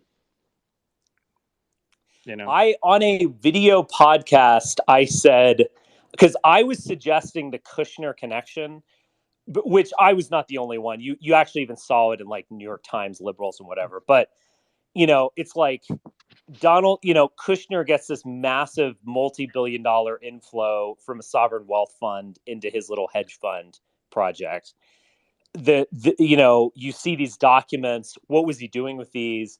Is this just like a signed photo of Trump and Kim Jong-un, or is this actually serious? And I was like, look, if he's selling fucking nuclear secrets, like, let's just hang the bastard. Trump, that is. I stand by that. And I think a lot of people are actually like that. Well, Jared and Ivanka are traveling in Greece right now, right as right as all this is going on. So the question is, like, do they make Aliyah at Israel, stop over there, interesting, become Israeli citizens? How does that work? I could see that. That's interesting. If Chris Christie makes it to the debate stage, he should prosecute the hell out of the whole Kushner thing. This could get, as crazy as things are now, this could get like fucking bonkers. I just think that Chris Christie is very capable on his feet. He's very capable of making arguments, and he's not tainted by a lot of the corruption of the Trump years. And he's a seasoned former prosecutor.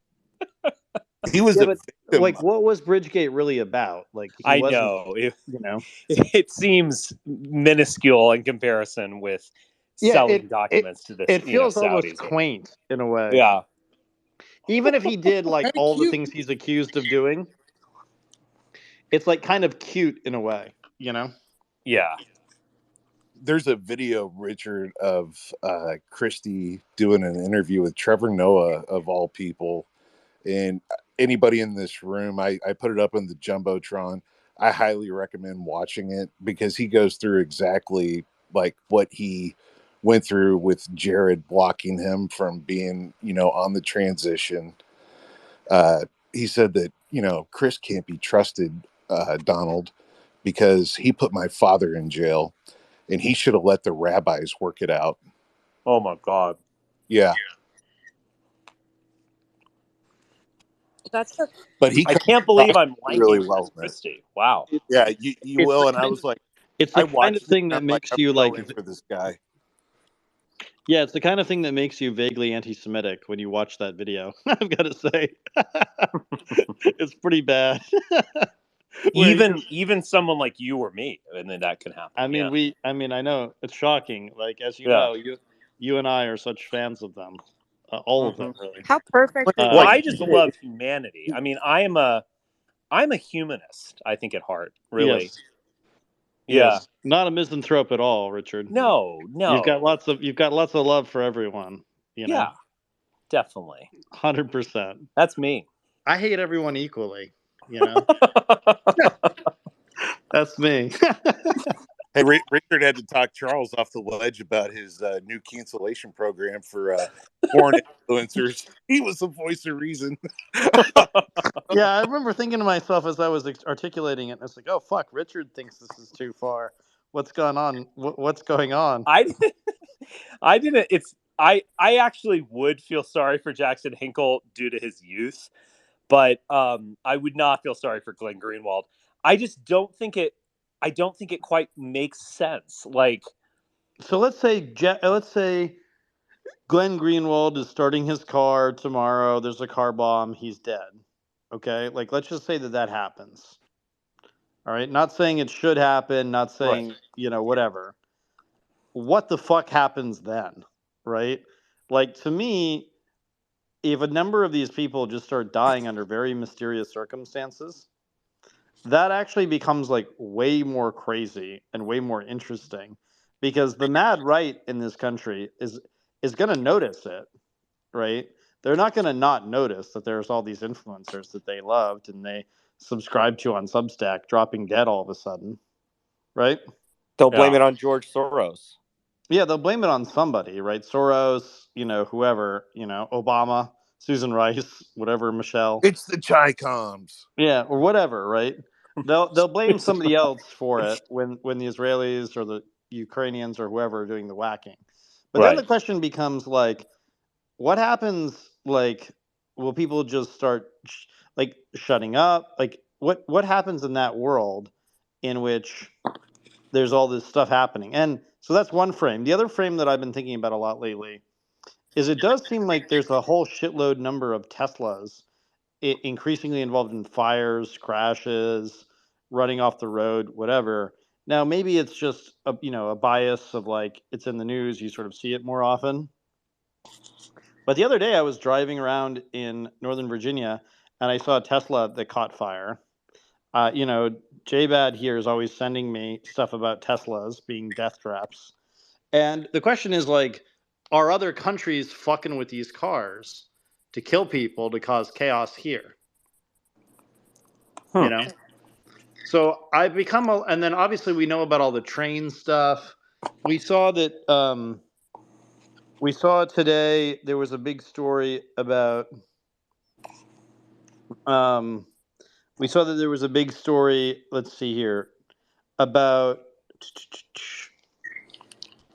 Ann Carlson, who was the nominee to lead NHTSA, which is the basically it's the safety division of the Department of Transportation. Charles, I want to. Oh, sorry, I didn't want to interrupt either. Finish. Yeah, so Ann Carlson was just pulled as the head of NHTSA just today, and that's very interesting as well because she's like a Pete Buttigieg person, and Pete Buttigieg is he's like a Silicon Valley clone. But anyway, go ahead, JBad. No, I made my mind went to the insurance industry for a second, and that weird story about how State Farm is ostensibly no longer issuing new home insurance policies anywhere in California due to wildfire risk, and that just seemed like a fake because to me.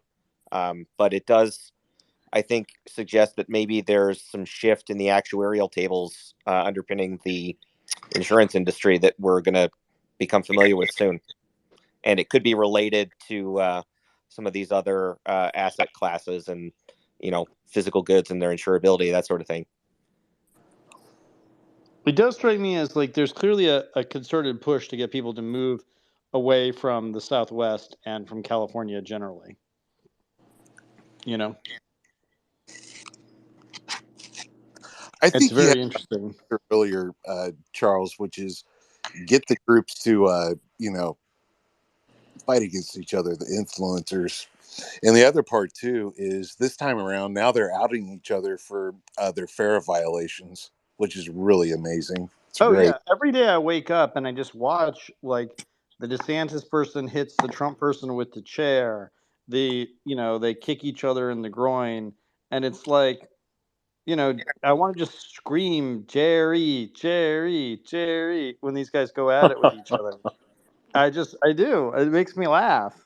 And, you could almost see Chris Christie gorilla-like descending in there and just like throwing people around like rag dolls. And if they misbehave, just like grabbing them and eating them. Yeah, our biggest concern for him is that he won't weigh enough when he hits the campaign trail. Yeah. None of this Ozempic bullshit. Yeah, he can't go on like the Mike Pompeo tummy tuck thing. That'll just zap all of his powers. Yeah, here's the deal. You have Chris Christie president, George Santos vice president, and that's how it's going to be. No, they'll quickly kill Chris Christie so they can get their Likud, person. I mean, think about it like this, okay? So they're my constituents. So May 28th or May 29th, 1984 was when they finally busted Jonathan Pollard. It took 14 years for the Israelis to finally admit that Jonathan Pollard was one of theirs. So how many people are getting busted now where we're not going to know for another 14, 15, maybe ever, like what country they actually worked for? Think about that. How long will it be? Now, the difference is we already probably know it's when it won't be called hate speech to talk about it. So it could be a long time. Yeah, I don't know. So to me, what I found interesting is, so the woman who was the acting head of NHTSA will not be allowed to move forward, and she was the one who was doing all of the work overseeing the Tesla stuff. Interesting. So that's very interesting to me. Well, the track record hasn't looked so good, so it's probably good for a change. She had to go. Yeah, and also too, what came up in that other space was, the potential cratering of the commercial real estate market. When I put it in a Google search for news and then sorted by date, what you see is it flips to Elon Musk warning about the impending collapse of residential home prices. And I'm like, I see the little trick you guys are trying to pull. It's and by the way, like, fucking, like, let's reduce some prices. Who cares? What's Ace got? He's had his hand up forever. Yeah, how's it going, Ace? I really hate these people who have yellow backgrounds. Because you can't fucking see it when you have shit vision like I do at night. Oh, I didn't realize. Yeah, the hand is. I'm so sorry about that. All right. Richard, you were talking about how the right is kind of having another identity crisis. I was curious if you had a take on how this relates to how in the 60s you had, Barry Goldwater changing things up and Ayn Rand changing discourse. Do you think it's kind of a similar evolution where the right is going through like these, I don't know what you would call it, like identity shifts, really? But like experimenting with what extremism, I guess they called it in the 60s, but now it's kind of different. Yeah, I think it's quite different. I mean, remember, we have this image. I mean, young people. I mean, you seem like a young person just judging from your avatar. We have this image of the 1960s, which I think is off and exaggerated. For most people, the 1960s were a fairly normal conservative time. Like, not everyone went to Woodstock and all that kind of stuff. And I think we almost have this image of like every city block was a race riot or anti-Vietnam protest or whatever. I mean, it wasn't quite like that. So in many ways, I think the change going on at the right is more intense now. That's interesting. Yeah. Well, there's obvious foreign interference in both right-wing and left-wing politics back in the 60s and today as well. So it begs the question, how much of the discourse is just exacerbated by foreign influence. And there was quite a bit of effort, at least back in 1968, to make it appear as though America was a smoldering crater and to get Americans to believe that our country was coming apart at the seams. Yeah. So. Yeah, my sense is that the U.S. is actually like pretty dominant. And I actually look at a lot of these, well, let's put it this way, right? So like Kit Klarenberg is getting arrested working for the Gray Zone. And he's spending 5 hours being interrogated. Right? And I just look out into the world and there's like a shitload of people who are getting fucked every which way. On what they've been up to. And I've become a lot more optimistic about these things. So Klarenberg is a Russian asset, I presume, if he's working for the Gray Zone? Well, this is the question. Is he? I don't know. Yeah. But he's been arrested? I had not heard about this. That name rings a bell, though.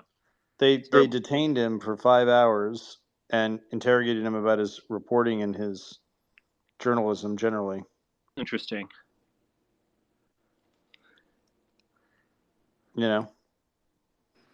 It's yeah, go ahead. I was just going to say, it seemed like back in the 60s, extremist groups eventually went along with fusionism by the 80s. Like all those groups that were called extremists got integrated into the mainstream one way or another. So that's very interesting because they were libertarians. Some of them were like conservatives or nationalists at that time. But they all kind of became, I guess, what people call neoliberals. So I just think that's an interesting evolution. Like, I know there's probably like conspiracy thinking around that, but it is weird how all those movements kind of got fizzled. But maybe a similar thing could happen with today. I don't know. Are you talking about like Birchers or? No, I know that Goldwater and Rand specifically, both of them, I guess Goldwater was more conservative, but they were both like economic type thinkers. But like all that stuff got swept up by like the fusionist side. So I just think that's interesting because they were both labeled as like too far, unfit for society. But their philosophy perfectly meshed with the mainstream in like less than a generation. So that's just a weird coincidence if we believe that. Mm-hmm. Yeah, I mean, Goldwater was nominated for president. I mean, he was. I mean, it's hard to say that he was exactly like a marginal figure. I mean, even if he got wiped out. But yeah, there were interesting things. I mean, it was like Buckley choosing Goldwater over the Birchers, who were much bigger than they are now. They're now just a really minor group. They were much bigger than National Review.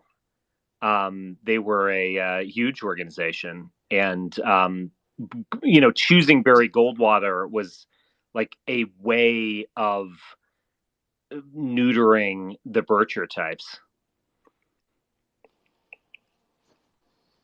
Yeah, although it's important to understand that Goldwater was anti-Reagan, and he was of the view that basically, I mean, he was much more like a deep state Episcopalian kind of Jew figure. Yeah. And he was very concerned about the Israelis. That was like one of his big issues, which we forget. People, I think I've talked about this before. My grandmother wrote speeches for him back in the day. And one of my prized possessions is an elephant with the Goldwater glasses. I have one of those. Yeah, which she got back when she worked for him. Charles, would Goldwater have been privy to intelligence about the positioning of our Titan missiles in Arizona? Most likely, yeah. I mean, he was into all that stuff. He was, I mean, as we know, he was, as I said, he refused to ever endorse Ronald Reagan, which is interesting. I mean, I didn't know that aspect of him. Charles, I did want to say, Yeah. didn't Barry kind of write off the right at some point and say they've become too overrun with the evangelicals? Yeah, his view was that basically the evangelicals were controlled by these like weird religious people or weird like moneyed interests from the Middle East. And his view was that basically that was the real problem of the Republican Party generally. I've talked to his son a little bit, and his son more or less has those views. Yeah, eventually he didn't like Ronald Reagan. He didn't like Richard Nixon. He called Richard Nixon, according to the Wikipedia page, the most dishonest individual I have ever met in my life. It's over. Which is pretty rough. Well, if the Birchers were bigger than National Review, how popular were the Objectivists in the '60s? Wasn't everybody reading those novels she wrote, like Atlas Shrugged or whatever? Yeah, I mean, look, people are still reading those novels. I mean, I'm just saying that you shouldn't like watch one of these like these CNN specials on like the 60s, the 80s, and it's like an hour-long documentary, and it gives you the impression that like everyone was reading Ayn Rand or something, you know? I mean, I think Ayn Rand, she's a fascinating, individual, but she's an NKVD person, like very clearly. Yeah. You think so? Oh, she was yeah, born in St. Petersburg. Yeah, and she's clearly a cartoonish example of American capitalism, right? Turned into a kind of like, I mean, it's clearly like some kind of send up in a weird way, She made her way to Hollywood pretty fast once she got to America. Yeah, so and I always you thought look at that the- was weird. You look at the history of her, and she like seemingly travels everywhere. She speaks multiple languages. There's just like a lot of her shit that just doesn't make sense. Didn't they have like weird sex parties too? Yeah, she had weird sex parties with who was the guy who Daniel ran the Brendan. Fed? No, with the guy who ran the Fed, What Alan Greenspan. Yeah, Is that real? it's real. I'm not making that shit up. It's disgusting, but it's real. Man, that's. Oh, I'm gonna maximize my returns. Does Andrea Mitchell know? I'm sure she was there holding the cameras. I don't know. Oh man, no, that's rough. Yeah, I mean it's pretty wild. Like if you take her seriously, like what is the Russian sense of humor here, right? Like you send over an immigrant who like comes over, and she like makes a cartoonish mockery of American capitalism, encourages people to be antisocial. I think in The Fountainhead, Howard Rourke ultimately destroys his own property. Yeah. Right. Like that's not very builderish, Well, it's I'm sure. I mean, people you read frame her it sex as- scenes in her book. I mean, it's like they're straight up rapes. Like, I'm sorry, but like, Well, I think that's her fantasy, right? Not to be vulgar, but I mean, many such cases with the ladies out there, but it doesn't make it. I mean, yeah, you know what I'm trying to say. I'm sure like people frame her as like the American dream. She made it. She had her successful career as an immigrant. Well, you just run into all these weird people like that Alex Epstein character who's like pushing the moral case for fossil fuels. And he comes out of the Ayn Rand Institute. Right? Oh, man. And so you see all these people who come out of the Ayn Rand Institute and they're all fucking like Israeli intelligence officers, or they're, you know what I mean? It's just like at a certain point, you're like, what the fuck? Does like nobody have Google? Like, can nobody like look this stuff up? Well, that really famous one, Brook, like Yaram Brook or something. He's literally an American Israeli, which is Yeah, he's literally in his intelligence officer. He literally writes about it. He's like, I worked on psychological operations in my time for the Israeli Defense Forces, and you're like, bro, do you still? And he's like, oh, I don't want to talk about that. He like doesn't even deny it when people ask him about it. It's like the weirdest shit, and you're just supposed to be like, excuse me, you know? So you think it's intentionally trying to lampoon capitalism to make it look weak? I just know that if everybody lived like Ayn Rand's characters, and she said, oh, this is my moral philosophy, this is what I really believe about the world. If everyone lived like that, we would have to jail them. So if you're a young person, and it was like, those books were fucking targeted to every young person out there. Oh, yeah. I mean, I myself like actually read them and was like, what the fuck did I just read? And like, I'm going to go back to fantasy and like science fiction because that shit is more realistic than what I just read about human nature. I mean, there's like a 45-page speech in one of them, one of the books. I mean, it's like, what the fuck? And then all of the people I know who are really into the Ayn Rand stuff as like college kids or high school kids, they all ended up being like amoral sociopaths working in tech or in finance. And like, it's like one of those things where I've always asked myself, like, did they read that book, or did that book read them? Like, what is really going on here? Like, is that book just like a justification for all the antisocial, sociopathic things that they believe? And I feel this way about a lot of libertarians, which is like, are these people really like pro freedom, or they just want the license to do whatever they want to other people? Yeah, it seemed like it did its job in the end. It radicalized like a whole generation.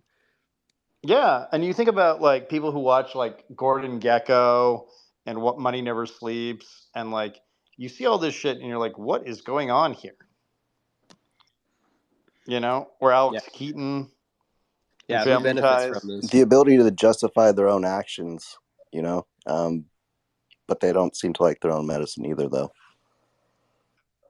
Oh, it wasn't my idea, I'm sorry I did all these terrible things to you in business. It was just Ayn Rand telling me to do it. Just don't do them to me, because then not cool. It's just markets. Yeah, I mean, do you know anyone you like? Do you know anyone that you genuinely like that is a libertarian? I'm not trying to be a dick about that. Like, no, they seem to, socially, they seem to put themselves on an island. So it's I heard a quip recently. Somebody said, I used to be a libertarian until I discovered that other human beings have feelings. I always told people that I was an unprincipled libertarian because I would tell people I'm libertarian, but then do whatever I had to do to survive. And then I realized that they were all unprincipled libertarians. It's just, it's a little much. But a lot of people get into this stuff because it sounds good, and they're not that into politics. They don't get that deep, and they get so frustrated. It's easy. It's like a magnet for people who don't want to get too deep into politics, right? Like, do you like less taxes? Yes. And that's as far as they go. Yeah.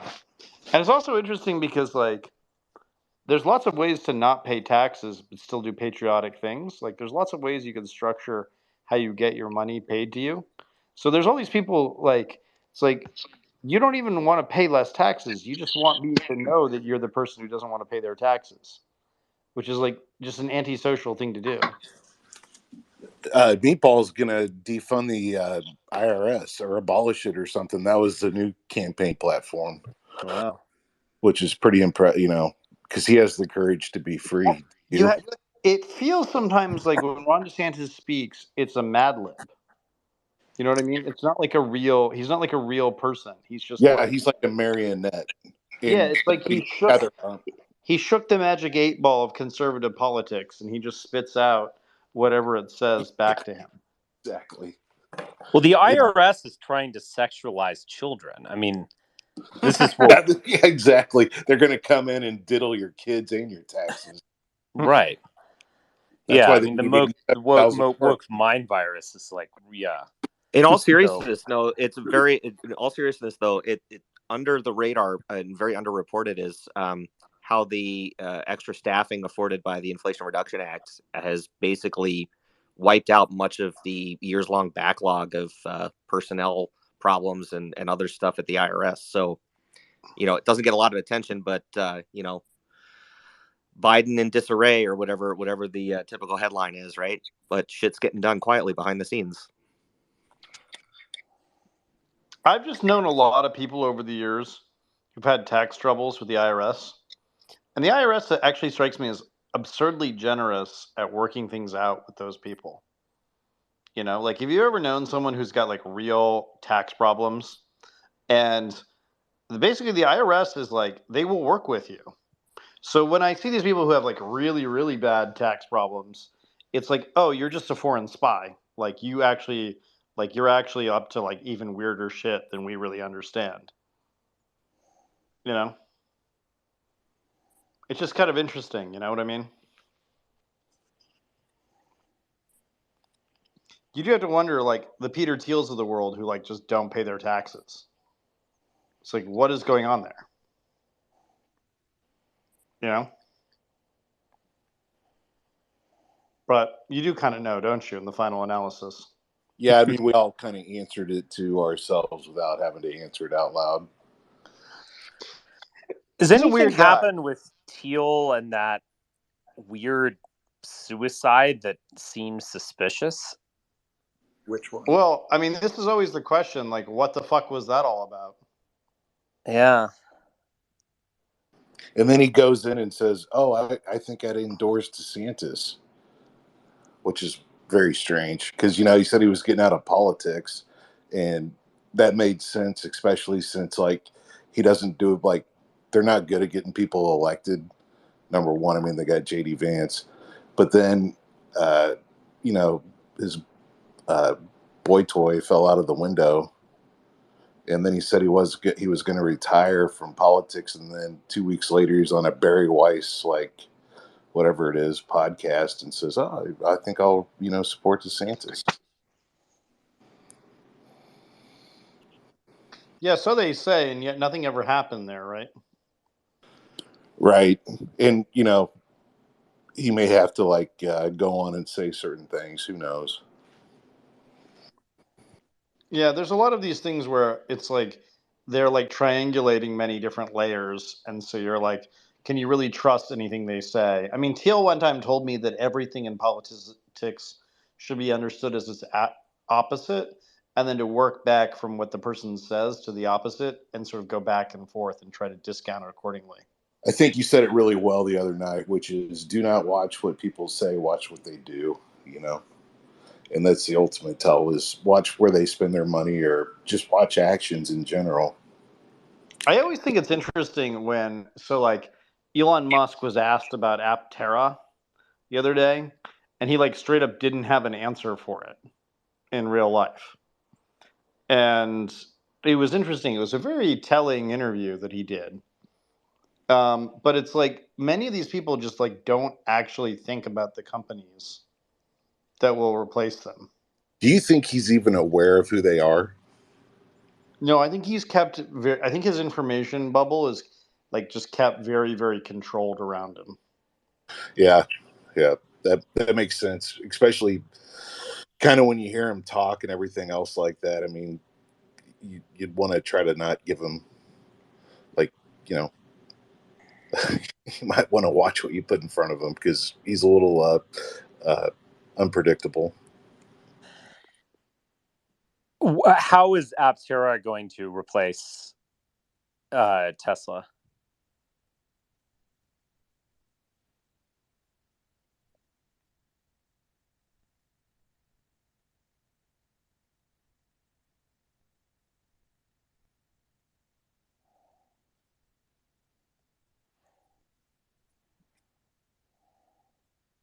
What?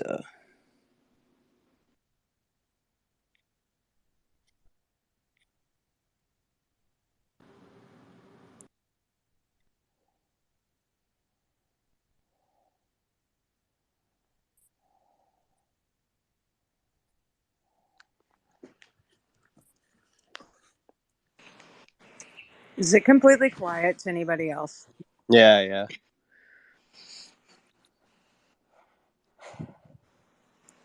Elon. Yeah. I don't know. I don't get it. Did we lose Charles? No, I don't think so. I think we just lost everybody else.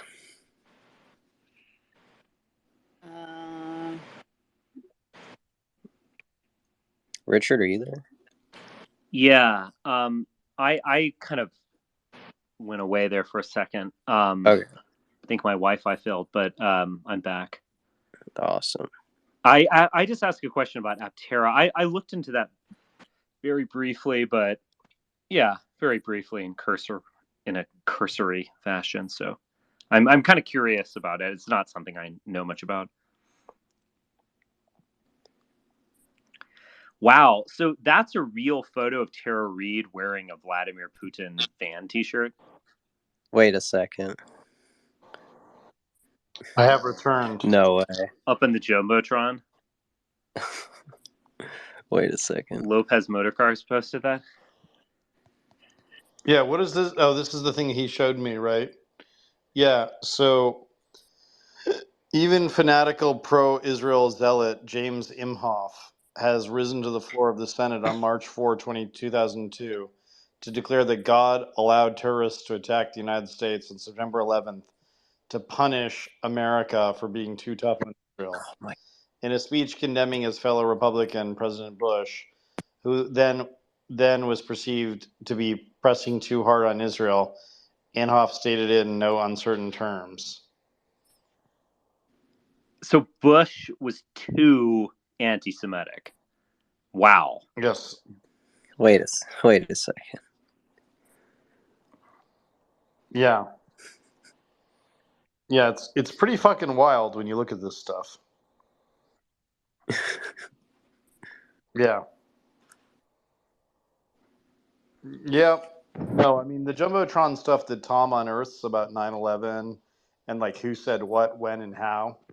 All that shit is hilarious to me. You know, like Tom finds some really great stuff. You know, Tom, what was it the stuff you were finding about the Akamai guy, the Daniel Lewin stuff? You know, we talked a little bit about the crazy Bob Lee stuff. But I was just gonna say the the thing I threw up in there, and we were talking about earlier how Goldwater said, you know, the right has been taken over by like the evangelicals, and it's getting kind of crazy, right? Back then, let me read you what Senator James Inhofe said on the floor of the Senate in March of. yeah, we just read that when you were out of the States, Tom. Yeah. Yeah, it's just crazy. You know, I think shortly after that, Ayn Rand then like disowned the libertarians or something like that. Yeah, she didn't identify with them, but she just kind of did her own thing, and it basically turned into like Reaganism, which is odd. I don't know if that was the plan from the get-go. Well, I have this theory that basically the 1980s was a very antisocial decade, and that it was basically encouraged by all these foreign governments.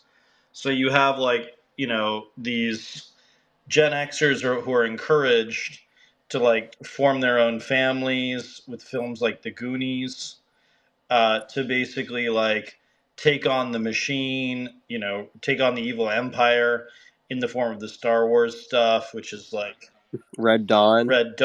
Yeah, if you go through all the pop culture of the 1980s, it basically encourages a lot of like antisocial activity. And then you look at like what was going on in the macroeconomics in the 1980s, and basically the government like wasn't enforcing antitrust policies. You know, basically the junk bond stuff. You had Black, Manafort, Stone, and Kelly running the torturers lobby, and you had the Israelis writing the tax code of 1986. That's right. Yeah. So if you just look at like the 1980s as like an antisocial, amoral decade, you can kind of see the Republican Party go from being like suburban nice guys who like corporate America to being like amoral crooks in the 1990s. And I would say we've now reached the period where like the far right are anti-American. So we've gone from amoral to anti-moral. It's sort of like crazy to watch. Like it's weird to me that like everybody I know who was like friendly with the George Herbert Walker Bush administration, they're all like Biden fans now, right? Like, and that happened very fast, you know. Amoral patriotism versus anti-moral anti-patriotism. Yeah, I mean, there's something about like the amoral to anti-American kind of world that we're in is very disturbing. Like the number of people. Tom uses the word occupation a lot. I think there's a lot of meaning there, because if you're going to come here and not pay taxes and not really abide by our rules or our system or our values, then what are you doing but occupying and sucking up our air and resources and everything else? Yeah, you're cushioning it, you know? Yeah. The 1980s, and actually maybe even before that, but it really seemed like an effort to get Americans to believe in like almost a dystopian future was inevitable. Right. If you believe a dystopian future is inevitable, then you're justified in basically making it come to pass. Right. Right. I mean, I'm Gen X, right? 1975, your favorite fan club. And that was kind of the the outlook that I had growing up. Like, wow, there's so much going on. There's nuclear war, and I just recall like, and certainly I was a Republican at one point, but that we've got to stick by Reagan. He's the only one who's going to save us from these nukes. But yeah, no, I completely agree. The 1980s was about giving us or removing hope. Well, I just think it's really interesting when you think about people's childhoods and like what kind of propaganda they were subjected to as children, because I think well, Charles, I was just going to bring up that thread last week. I forget if you were on it regarding Steven Spielberg and E.T. Oh no, talk about that, because that shit is disturbing as fuck. Like I remember we were talking about E.T. in one of our message groups, private message groups, and I was like, I don't really want to like look into this because I actually like the Spielberg movies. Yeah, I remember you saying something like, "Man, you were scared that this is like going to ruin your childhood," and it's like, I get it, but we probably have to go there. No, it's true, but go ahead. Yeah, explain it to people. No, I forget a lot of the specifics, and I'm not able to dig up some of those threads, but maybe somebody else can. But yeah, it's just interesting that apparently Steven Spielberg confessed to somebody that he wished like there were never any sex scenes or romance scenes in his films, and so people were wondering if like he was just not a sexual person or just like had been forbidden from putting that in his movies or whatever. But then he was interviewed and privately confided to somebody that like, if I could make an 800-seat movie theater all come at the same time, I would. And it was just really disturbing to read that. So the fact that these Hollywood directors were very consciously preying on a child's psyche when they were making these movies is not to be overlooked. Well, I think about. So I saw Schindler's List when I was like 9 in the public school system. I don't know if anyone else had this experience for like so-called Holocaust education and watching Schindler's List. Oh, Charles, tell your story and then I can tell you mine. Do you remember this? Does this happen to you too? Oh, the entire spring semester of 8th grade was Holocaust immersion, including a trip down to DC to the Holocaust Museum. Yeah, what the fuck was that about? In hindsight, it's pretty obvious, but yeah. What the fuck was that about? So, man? so you remember? I remember watching that movie and being like, I don't know, this seems a little implausible. Like I was like 8 or 9, you know what I mean? But you're supposed to have this emotional reaction to these things, and it's like, you watch these movies, and you're like, this isn't history. This is a movie. But it becomes real in a weird way. It becomes history because you watched it when you were young, so it leaves this kind of indelible impression on your brain. So it's like the Endless Frontiers Act back in the day had all this money for for basically science fiction writers, to get paid. So if you look at like the so-called golden age of science fiction, there's like a shitload of these ex-intel people that all become sci-fi writers or Navy intelligence people. And, Robert Heinlein, David Brin has intelligence connections. Certainly Greg Bear does. And so you just go through the list of all these people and you're like, oh, the reason the boomers were so optimistic and, whatever is, they had this childhood where they were reading about like lunching on the moon, So there's this kind of like thing that I think happened in the 1980s where all of the tech people, all the real tech people are Gen X. Like, don't let anyone fool you. And what happened was they were given this kind of like very depressing view of the world when they were kids. And now they're just basically acting it out as adults. And in a certain sense, they're justified, right? If you're given these memes that don't really belong to you, you're kind. Do you think many of them could be pressed back into like psychological gear if we just told them that the Cold War never ended? I don't know. I don't know how to actually solve the billionaire alignment problem. I think what you have to do is you have to let the Ukrainians off the hook and like have David Sachs have an untimely fall. Like he could fall off his bird scooter and die or something, Terminal defenestroma. Yeah, or something like that. I believe is the medical term. But it is interesting. I mean, you remember a few years back, Aubrey McClendon, who was the guy who worked at Chesapeake Gas, and he was like indicted, and then that same day, his car like accelerated into a wall, and he like burned into a crisp. Do you know what I'm talking about? Does anyone here know what I'm talking about? Vaguely. Yeah. So McClendon was like he was a friend of Peter Thiel's, which is interesting, and he was also very close to Carlos Slim.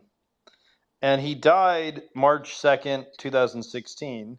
And he was the co-founder of Chesapeake Energy, which was a kind of like natural gas oil exploration company. Anyway, his car basically accelerated. So he was indicted by a federal grand jury of conspiring to rig bids for the purchase of oil and natural gas leases in North Oklahoma.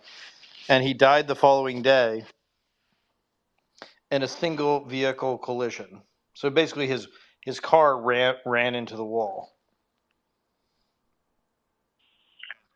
As cars often Yeah. do. Which is interesting, right?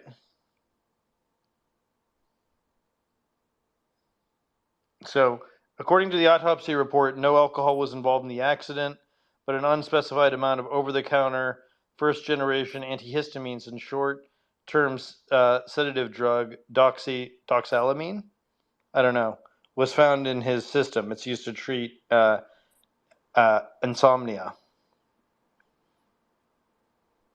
It was most likely a suicide, maybe, considering it happened a day after he was charged with orchestrating a conspiracy.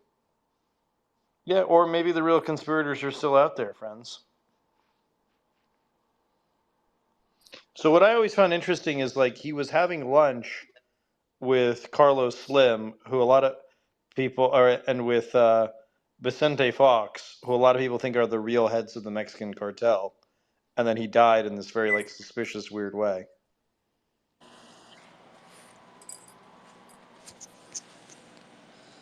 Anyway, something to think about.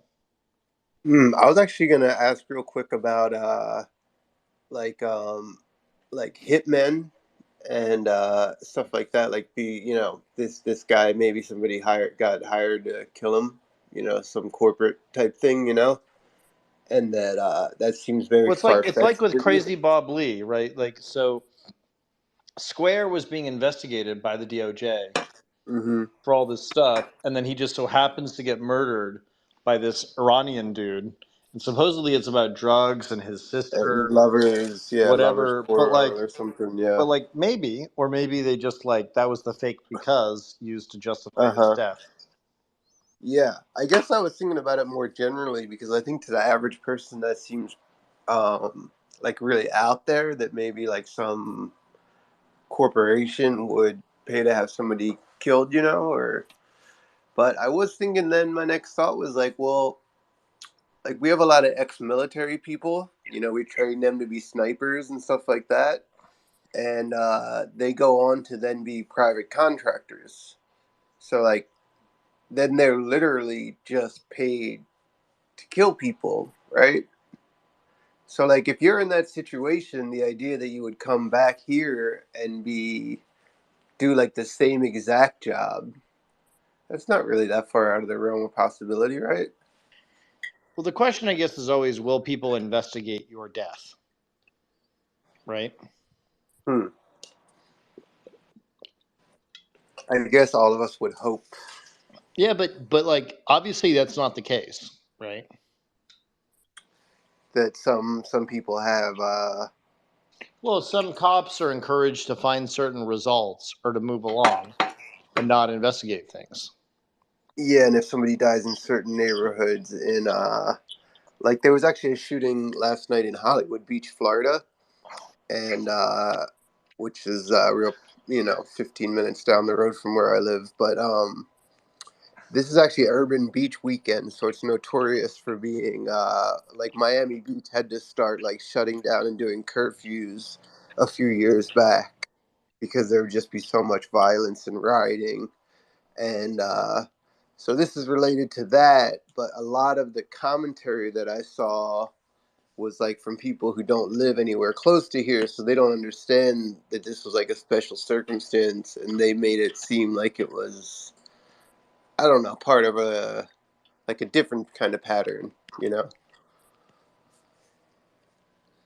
Well, the So darker question here is, so anyway, yeah, I guess I'm sorry. yeah, the I dark guess the part that I didn't finish was just that, yeah, like the cops aren't gonna investigate that or treat it like it's, those lives are really worth like getting into the ins and outs of it, because to them it's just chalked up as like, yeah, every year in South Florida during Memorial Day weekend, there's some murders, and that's just kind of the way it is. And does that make sense? yeah, I mean, I'm trying to think how I'd put this. There are obviously cases where the government wants to have an answer to a problem. And then there are other cases where the government doesn't want the answer. So the question is like, Because the answer would. the answer would require actions that they don't want to take Yes. Okay. Yeah. Gotcha. for whatever reason, be it because the Yeah. cops are corrupt, be it because it's more useful if everyone thinks this person killed them than that person. Mm-hmm. Right? Like we have this sort of, some of us have this autistic notion that the government wants to actually solve various things, but that's not really true, right? I mean, if it can solve them, if it has to solve them, but there's lots of times in which people are forced to do various things. But yeah. Yeah. And I think people, you guys were talking the other night about like prosecutors. I guess when you were talking about Chris Christie, and I was thinking that one of the interesting things about like that show Billions is that they show that people in these high positions that are like high powered prosecutors, they know a lot of crime is happening, but they don't have the resources to go after everybody. And so they do tend to go after people that'll maybe get them headlines because it's good for their career or whatever, whatever, whatever. The point being, like, I don't know if people take into account that we don't have the resources to solve every crime. And so people, yeah, we do have to be we have to make tough choices about where we're going to put those resources. Yeah, I think that's right. And obviously, they make decisions about victims all the time. Oh, this person was this, they were that. We don't really need to investigate this, et cetera, et cetera.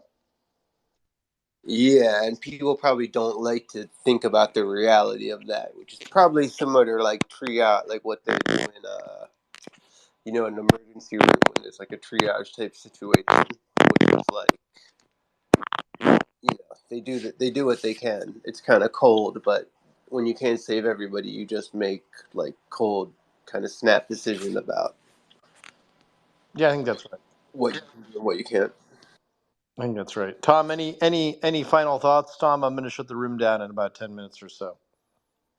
No, it was this was a fun space, and appreciate everybody that came in and shared your thoughts, and hope everybody has a great close to their month tomorrow. Can't believe May's already over. So Yeah, what the fuck happened to spring? I mean, we're now in full summer. game on. I don't know if people saw the Illumina news, but they just came out today with the numbers, and that's very exciting to me. But I'm going to still sort of think about that as time goes on. What did that mean exactly? Can you break that down a little bit? Yeah, the Was that short of it voting? is that so Icon got one of the directors, so he sacked the chairman, and very likely they'll get the CEO too, because the CEO Francis D'Souza had about a 70% approval rating. It's kind of what that means from the board meeting, and there's obviously gonna be some games that go on there, but yeah, it's basically. Isn't he compromised? Oh, he's definitely compromised. The question is, will he actually get removed from being compromised? Very unclear. Yeah. Very. Can we do a space on trait wheel soon? Yeah, we can talk about genetics soon if people want. I don't know. People are always of weird minds about genetics because what tends to happen in the genetics stuff is that people get. Maybe if JBad wants to with me. I mean, the problem I always have on the genetics front is a lot of people have their opinions about genetics, and like they're just like really wrong on a lot of subjects. And so maybe if we. I just kind of want to understand trait wheel because I spent my day on the website Yes. today, and so did Raj, and it was we were comparing. Well, he compared more than I did, but it was just very fascinating to read and to see the different sections that you can go into if you get to pick and choose, I guess, some of them, or you can go in all of them. Yeah, I mean, so my Yeah, view no, just generally is we can kind of go into it probably another night, but basically I want to build for my company Traitwell the largest genomics database on the planet, and to use the data from the genetics to have all kinds of actionable insights for people so they can live better quality lives. And So, do you own the other company? do I own Traitwell? Yeah, I own Traitwell. I own about. Well, there's Traitwell, but then you have to do the testing through a different company. So eventually what will happen is we'll build our own lab. But right now we have a number of labs that we partner with. And if you've done so that's just a lab. if you've done 23andMe or Ancestry, it's free for you. Like just upload your DNA. You can get all our apps for free. Ultimately, I think 23andMe and Ancestry are going to have problems because they're very Chinese in their capital sources. And plus, their testing is not as good. Yeah, their right? testing is not as good too. Yeah. So from my perspective, I'd like there to be a change in management at Illumina, because there's a lot of people who are kind of waiting to see what happens with Illumina, because it's the largest genomic sequencer on the planet. Would it be for sale? What will likely happen is that Jay Flatley, who's, in spirit of full disclosure, is a friend of mine, and Jay Flatley would come back. He retired in 2016, and he'd come back and be CEO once more, which would be awesome. I will 100% be for that. But just real quick, I did go through Traitwell site and go through all the apps. If anybody's done genomic tests like I have, just curious about yourself and what's out there. It's really unique. It has a different approach to things, and it's probably a lot less flawed than what we see with 23andMe and some of the assumptions they make. Yeah, just so people know, as what far we as- do is we take the peer-reviewed research that's out there through these genome-wide associated studies, and then we turn that into software so you can query your own DNA against it. And so my view, just to be kind of crude about it, is that there's going to be a kind of Microsoft or a kind of Google for people's DNA. and that you don't really want to be in the hardware business, right? You don't want to be a Dell or a Hewlett Packard or whatever. You want to be like writing the Windows software that runs on everybody's machines. And so the New York Times had a story today, which I posted at one point, that was quite interesting. And the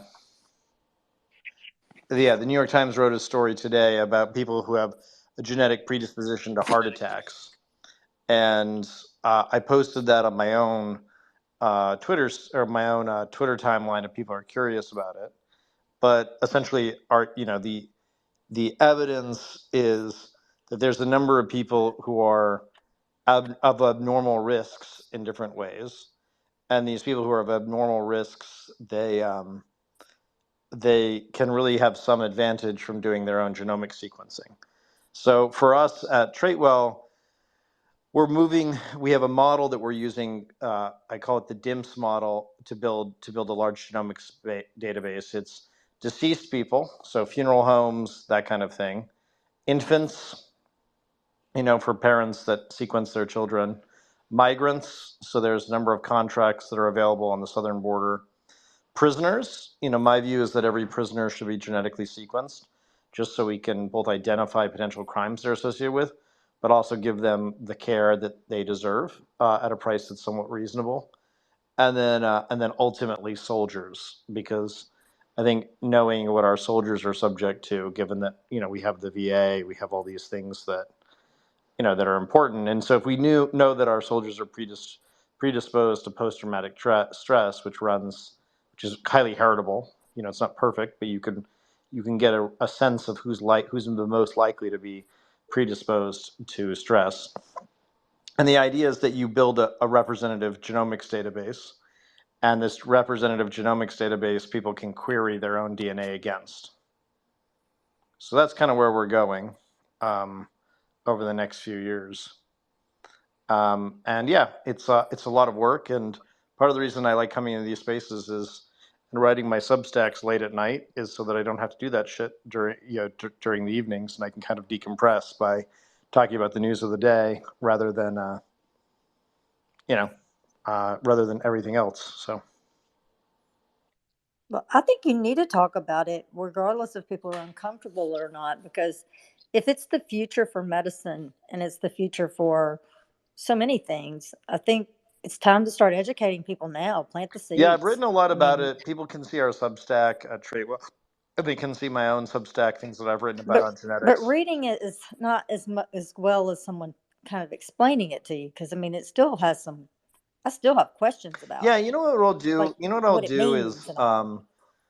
I'll have JBAD, or maybe I'll have Razib, or have some other genetics friends in, and we can just kind of talk about a lot of this stuff. It's hard to talk about some of it and condense it to like a regular educated lay audience. So that's always the challenge on some of this stuff, and some of it gets very technical very quickly. So I want to keep it Why? keep it light so that people can understand it. But yeah, if people here have software backgrounds, we are hiring some developers. So if you're interested in these kind of things, we do let people work remote. I do tend to pay higher than the wage rate of others. Just in general, I believe in the Henry Ford efficiency wage. For those who are curious about that kind of thing, and so yeah, I am very interested in these kind of larger genetics questions, and I do tweet about it, talk about it, privately and elsewhere, and write about it. I think we are at the beginnings. So my view is the AI revolution is crowding out the real revolution, which is the genomics revolution. And the AI stuff is mostly bullshit and hype and fake, but the genomic stuff is very, very real. I mean, just today, Othram, which is a company I helped start, solves all these murders and rapes. And just today, they solved a case in St. Petersburg that's one of the oldest unsolved cases in St. Petersburg. So it's really, Saw that. yeah, St. Petersburg, Florida, that is, yeah. So there is a universe in which every case that has DNA will be solved. It's just a question of, it's a sort of solved technical question right now. What I'm very interested in, though, is that every day there are these new genome-wide associated studies and every day those genome-wide associated studies can be turned into software. So I'm interested in a world in which you every day get an email about some new study and how it affects your own DNA. So there's a number of people, so the FDA has released a list of people who suffer from pharmacogenomics issues. So different drugs where they're allergic to them just genetically. And for some people, it can actually kill them to have an allergic reaction to drugs. So I recommend people get genetically sequenced just to query against that. Something like 8% of the population is allergic to warfarin, for instance. So there's a lot of things that are quite interesting in just the pharmacogenomic stuff alone. And then there's also a lot of stuff too where people don't really know like where they're really from and their family situations and the like. People's family pass on for all kinds of reasons, and that's a very important thing to understand as well, particularly when you have children, or particularly when you're trying to take care of yourself as you get older. So I have sequenced every woman I've ever dated, for those who are curious. So I do eat my own cooking on this, and I did sequence my daughter when she was in the womb. So Well, I think I need a TED talk. I really do. I want a TED yeah, talk. I should do something like that. You make a good point. You make a compelling point. Well, I could sell the shit out of this. I'm telling you. I just need to. Well, I need to what I hear more need, what I about it need so I can. basically is I need somebody to go to all the hospitals. So here's what I ideally need. I need someone to go to all the hospitals and say, hey, you have to offer this like $500 to $1,000 genomics test to some of the people who are here. And that future in which everybody at a hospital that receives government money, that future is very exciting. So the pharmaceutical world hates this stuff because they want to be able to give you all these different drugs, which they can then tailor it exactly to your body, and so you waste all these drugs. Basically, they like that. That's important for them. So yeah, so there's that view.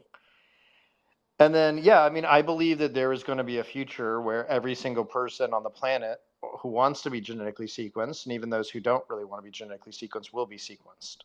So, and as the full genome sequencing cost gets cheaper and cheaper, I think we'll be sub $100 in the next year or two.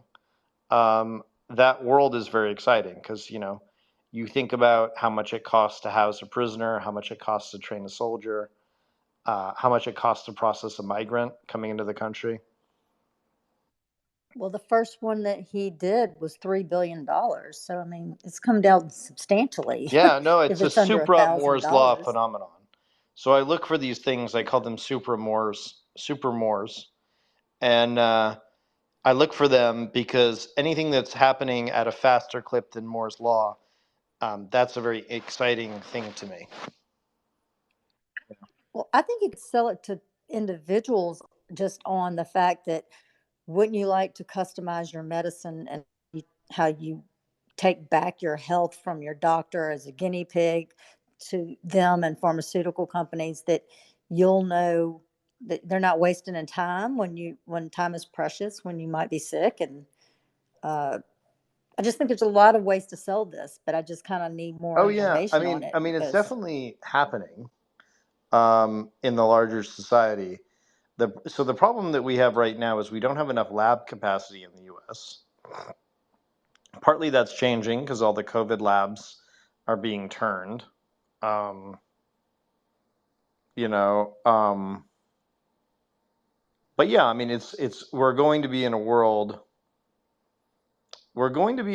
in which all IVF couples are going to be able to choose which of their embryos they fertilize and bring to term based upon their genomics. So that world is already at hand. There's a company called Genomic Prediction, which I was one of the first investors in. Wait a second. Say that again. It's doing what with the baby? So embryo? If you and your husband want to have kids through IVF, right? So you typically will fertilize between 6 and 8 embryos. And then you'll freeze some of them, and then you'll put some of them, you'll bring some of them to term, right? And the question is, how do you make that determination? So Well, sometimes well, I have a client who right now it won't take, so they can't. She was told she's not going to be able to have children. Oh, well, she should definitely talk to Genomic Prediction because they get those types of cases all the time. So you can fix this? Well, it She wants depends. to have a baby now. It depends on the situation. I mean, I don't know your friend's particular situation, but you should look up Genomic Prediction, also known as LifeView is the name of the company. Yeah. Well, she's been devastated and they've spent a fortune. And so I'm almost scared to bring it up because I would hate to bring up any kind of hope because they've been so devastated. But I mean, I know that if they knew they had a better chance of what they've been through and the money they have spent, they would do it in a heartbeat. Yeah. I mean, look, today there is who would she call? There's a conference today that, where one of the founders of the company. So there are these things called polygenic risk scores. And what they are is they can help couples reduce their risk of their future children having diabetes, cancer, or heart disease. They can basically screen out these various diseases. Obviously, if people have controversial issues around IVF, that's something to consider as well, because some people have strong views on the subject. But yeah. But are you answering my question though? Oh, who would she call? I know what you're saying. The company is Genomic Prediction, so she just Googles that. Would she be able to have the better opportunity of having a baby because the IVF or whatever didn't work? Yeah, I mean, one problem is that a lot of doctors who do IVF don't use the latest technology because they want to just make money off of it. Yeah, they made $250,000. Yeah, it's crazy how much money someone makes. It's sick. Yeah. I said to one of my Republican friends, I said, the first Republican that really solves the IVF issue is going to be very, very powerful, because I think it should be I think the U.S. should subsidize IVF. Other countries are starting to do that. I think the U.S. should be one of them because of this issue of, highly intelligent people are not having children, or they're delaying having children. And so in delaying having children, there's all these problems that come as a result of that. Right. Because they're older and they have other issues and so on and so forth. Right. That's the problem here with this situation. So there's a lot of things too, where if you sequence both of the partners, you can also figure out things that are wrong with them and maybe make an intervention or what have you, depending. Well, I don't mind telling her I just don't want to bring any hope, because it was so devastating to hear that she did not carry this baby this last time after what they spent on it. And it just broke my heart. There's a lot of people who are told a lot of fairy tales about their fertility, and it's really sad to see. But anyway, so that company, Genomic Prediction, I backed way back when. Steve Hsu, who's the person who, I'm not terribly close with Steve Hsu. I think Steve and I have a lot of disagreements, not least of which is about the Ukraine war. And I think Steve is way too friendly to the Chinese and Russian perspective. But I do think he's right on some of these scientific and technical questions. Well, if you will just send me that, I'll just send it to her mother, and then just take it from the Jumbotron. Just take it from right there. Oh, I couldn't see it. Yeah, take it from the Jumbotron, or remind me and I'll message you something on it. Is it the last thing that you posted? Yeah, the Steve Hsu thing. I posted it up on the Jumbotron. Okay. You should have it.